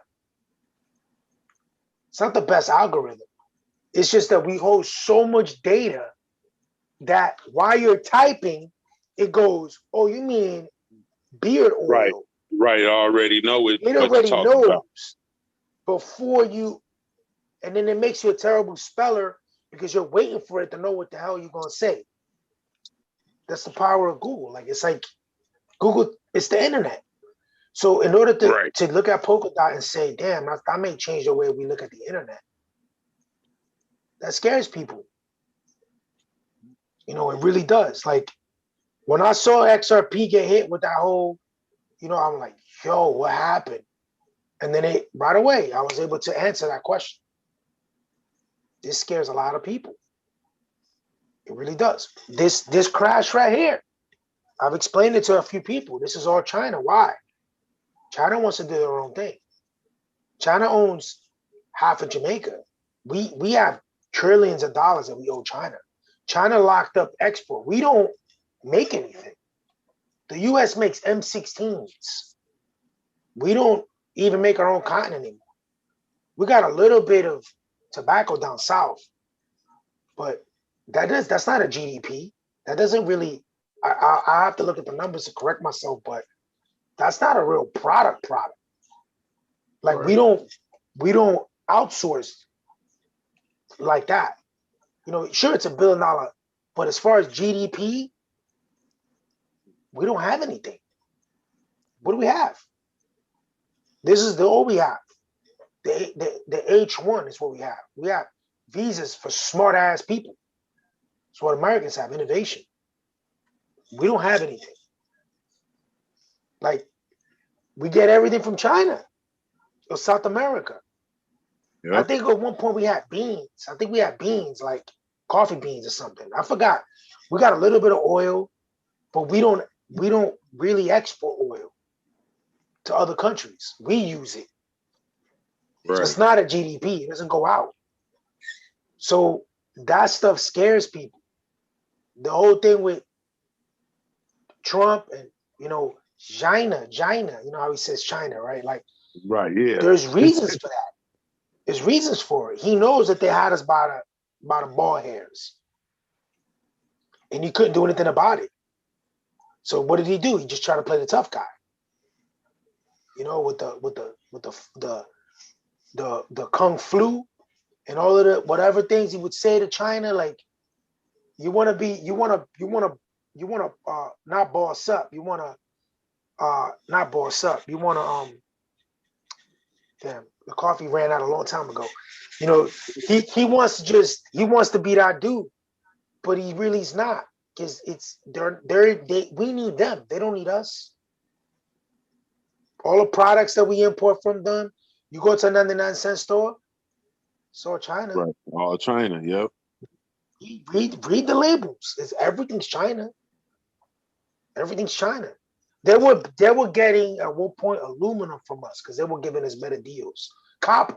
All the copper was going to China. They were buying it all because they were going crazy building. Hector, I gotta go. You want me to make you the host, or what are you doing? Oh, hell no. I gotta go too. Look at it. I'm over talking to Will. Will got a second, he got a second wind, and I got my second wind, but I got stuff to finish. Did you just say? What got me thinking about the polka dot? I like the way you just said, yo, he put a stop to that real quick. Right. Nah, I'm looking at the time. You know what happens is I try. Oh my God. I try to get it a good night's sleep Sunday to Monday, and it never happens. Like, I'll get my me time, and then like I roll around. I'm like, yo, what am I doing up? Right. What's wrong with you? Look, and then I never get my 7-8 hours. Still up too. I know Alan is not there. There's no way. Alan messaged me that he had to go, I think. I know Alan is not there. Alan, if you're there, unmute yourself. He's in there? I'm actually here, man. I'm actually here. You've been here this whole time? Yeah, man. We're over here chopping it up. Will got his second win. I went upstairs and I told Savon I'm going to sign off, but I never I didn't take the phone with me. I just left it signed on downstairs. So my wife's like, "Where you going?" I'm like, "I'm going downstairs, having my bowl of cereal, listening to this information." That's crazy. That's So he's nice. in the I incognito. was, Hey, I hey, was listening all this time, man. I was just quiet, It's a listening good and taking in all the podcast. information. yo, Yeah, no, we would. leaving, man. He's like, I gotta go. Yeah, I said the same thing. Will got a second win. Yo, this is crazy. Anyway, this means something. We're gonna make some money. That means something. Look. If there's anything that'll wake you up, it's money, man. It's money. Right. Yep. You Yeah. got your 9 to 5, and then you got your 5 to whatever time. So. Yeah, I'm gonna be while you eating your bowl of cereal. I'm gonna be looking into the living room couch, looking for some coins. So I could put some coins in my coins. Like I'm trying to. It's shopping season. It's so much. Buy one, get one free. Yeah, you said it earlier. Buy one get one free. That's right. It's crazy right now. Like it's time to scoop some of this up. I can't. Let's remember this. Out with this chip. That's why we investing. Oh, the chips. Yeah. Out with that, and we just go like this now. I don't know if you guys. NFT, but even now, again, I know you guys gonna sign off soon, but I know you guys seen that Wells Fargo is now embracing Bitcoin. I don't know if you've seen that article. I didn't see that. Yeah, they did it late too. I saw They did it at the dip. Go ahead and Google Wells Fargo Bitcoin. Just Google it. Look at that. Yeah, I saw it. Look at that. We Google. We don't use Bing and none of that other stuff. Yeah, right. We're talking about it. You was listening. That's why he said that too. Yeah. Exactly. I told you and I was Alan, I remember when Google came up and it was like, what is that? Like we were on Dogpile had a really good algorithm that was like real good. And I remember when Google came out and we were all kind of like, tech guy, like this was like 2000. And we were kind of like, Google? Like, I don't even think we were saying it right. I think we were like Goggle or something. I don't think we were saying Google. And it wasn't right. It was too simple. Like, it was just too simple. We were like, what is this? And then all of a sudden, it just destroyed everybody. But you know what it is too? What I used to hate, because I grew up in the Napster, Yahoo, the Bing. You remember the other one that tried to You remember the other one that tried to come up? That was called Ask Jarvis. Remember that one? Of course. Ask Jeeves. So, Ask Jeeves. Ask Jeeves. There you go. I remember all that stuff. But check this out. If you look back on all those search engines, they bombarded us with ads. Google kept it simple. As soon as you go to Google, they just show you a line and it says Google. That's it. Yeah. They kept it simple. The other websites, and Yahoo included, to this day, when you go there, they bombard you with ads. Yeah. And the Google and they monitor everything you do. 100%. What Google did was what you said it, the lack of ads, and then they were the first to monetize. I said it got so big. They were the first to monetize those ads hardcore. And it became a monster. I'm Googling as we speak. I'm looking at the Wells Fargo right now. Yeah, because what you said is true, because I called a business one time, like a carpet cleaning company. And I met the business owner and I was getting tips and advice from him. And he was telling me how he set up, I guess, his ad account with Google. He said he set it up where, like, if you search like a carpet cleaning company, his company is going to come up on top like 5 times more than other companies. So he said, I can't explain how he explained it to me, but he just basically secured several keywords to Google. So if someone's looking for a carpet cleaning company, they have like several 1-800 numbers, it's always going to go back to his company. And the dude literally told me he literally told me straight up, swear to God, he told me he switches his voice because he set it up where Google will bring up different links. So when someone thinks they're calling, like he basically look at the psychology. Like he owns a carpet cleaning company. He knows people shop around, right? So when they search on Google, his company is going to pop up first. People are going to call him. All right, I like that quote. I'll let you know. Then they'll call another number on the second Google search, not knowing it's his company as well, and he'll switch up his voice. Yeah. And the dude was explaining it to me, and I'm like, yo, that's hilarious. So they're calling different companies to get different quotes, but they're speaking to the same person.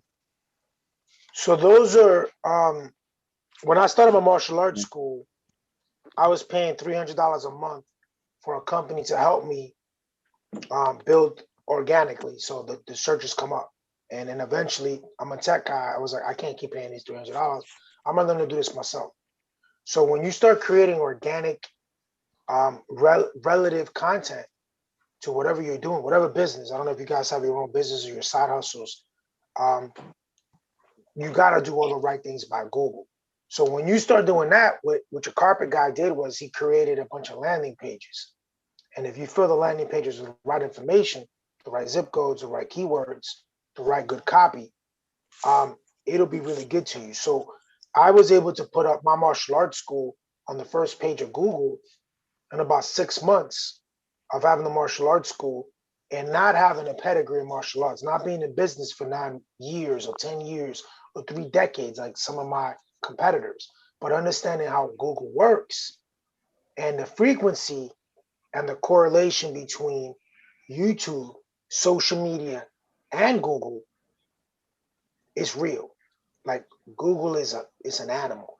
Now, go back to what, there's a meme. I don't know if he actually said this. Sometimes memes, are fake. Sometimes they're true. Jeff Bezos is like, that's the only thing he's afraid of. It's Google. It's not about money. It's just about Google's reach. That it's in everybody's computer. It's in everybody's browser. It's just what we use. And we're not moving away from it. It's just, he calls it a mountain. You can't go over, you can't go through it. You can go over it or something like that. You can't go around it. You got to climb it. That's what he said. And it's no joke. By the way, I pulled up that article. I'm going to read it and I got to go. But also for the people that are still on, read up about crypto in China. So you see the legalities and you see what they gave Bitcoin, the slap on the wrist that basically crashed us. This is a crash. When the market's down 40%, the entire market, it's a crash. So 2 for 1, Abraham. Coach said, no, you said buy one, get one free. I'm gonna read up a little bit on China, but I'm not gonna lose sleep over. I just want to know what happened and why. But the timing is right though. They pulled out. Yeah, Beijing is not playing around. Beijing is those guys don't play. But I definitely want to see what's going on with Wells Fargo. Well, yeah, we're not playing. We getting this money. We not playing. This is overtime right here. This is when you give a discount code to whatever you're buying, whatever you're selling. For those of you that are still here, use coupon code 5239 on your next purchase. Real guy over there. This is when you give them the secrets. Like, yo, I didn't hear about that code. Like, this is right. This is what the ones that are still here. I got nothing else to do but stare at their Coinbase. That's what it takes. That's what it takes. I can't believe like we're all still here. Listen, I'm tired. I'm not gonna lie to y'all. I must have missed you. I'm tired. I'm dragging, man. I gotta go. I'm exhausted. Yeah, I'm out. Coach said, "You want me to make you a host?" I was like, "Hell no!" And then comes Alan. He's like, "Hey, Alan. Hilarious. Alan, you want me to host?"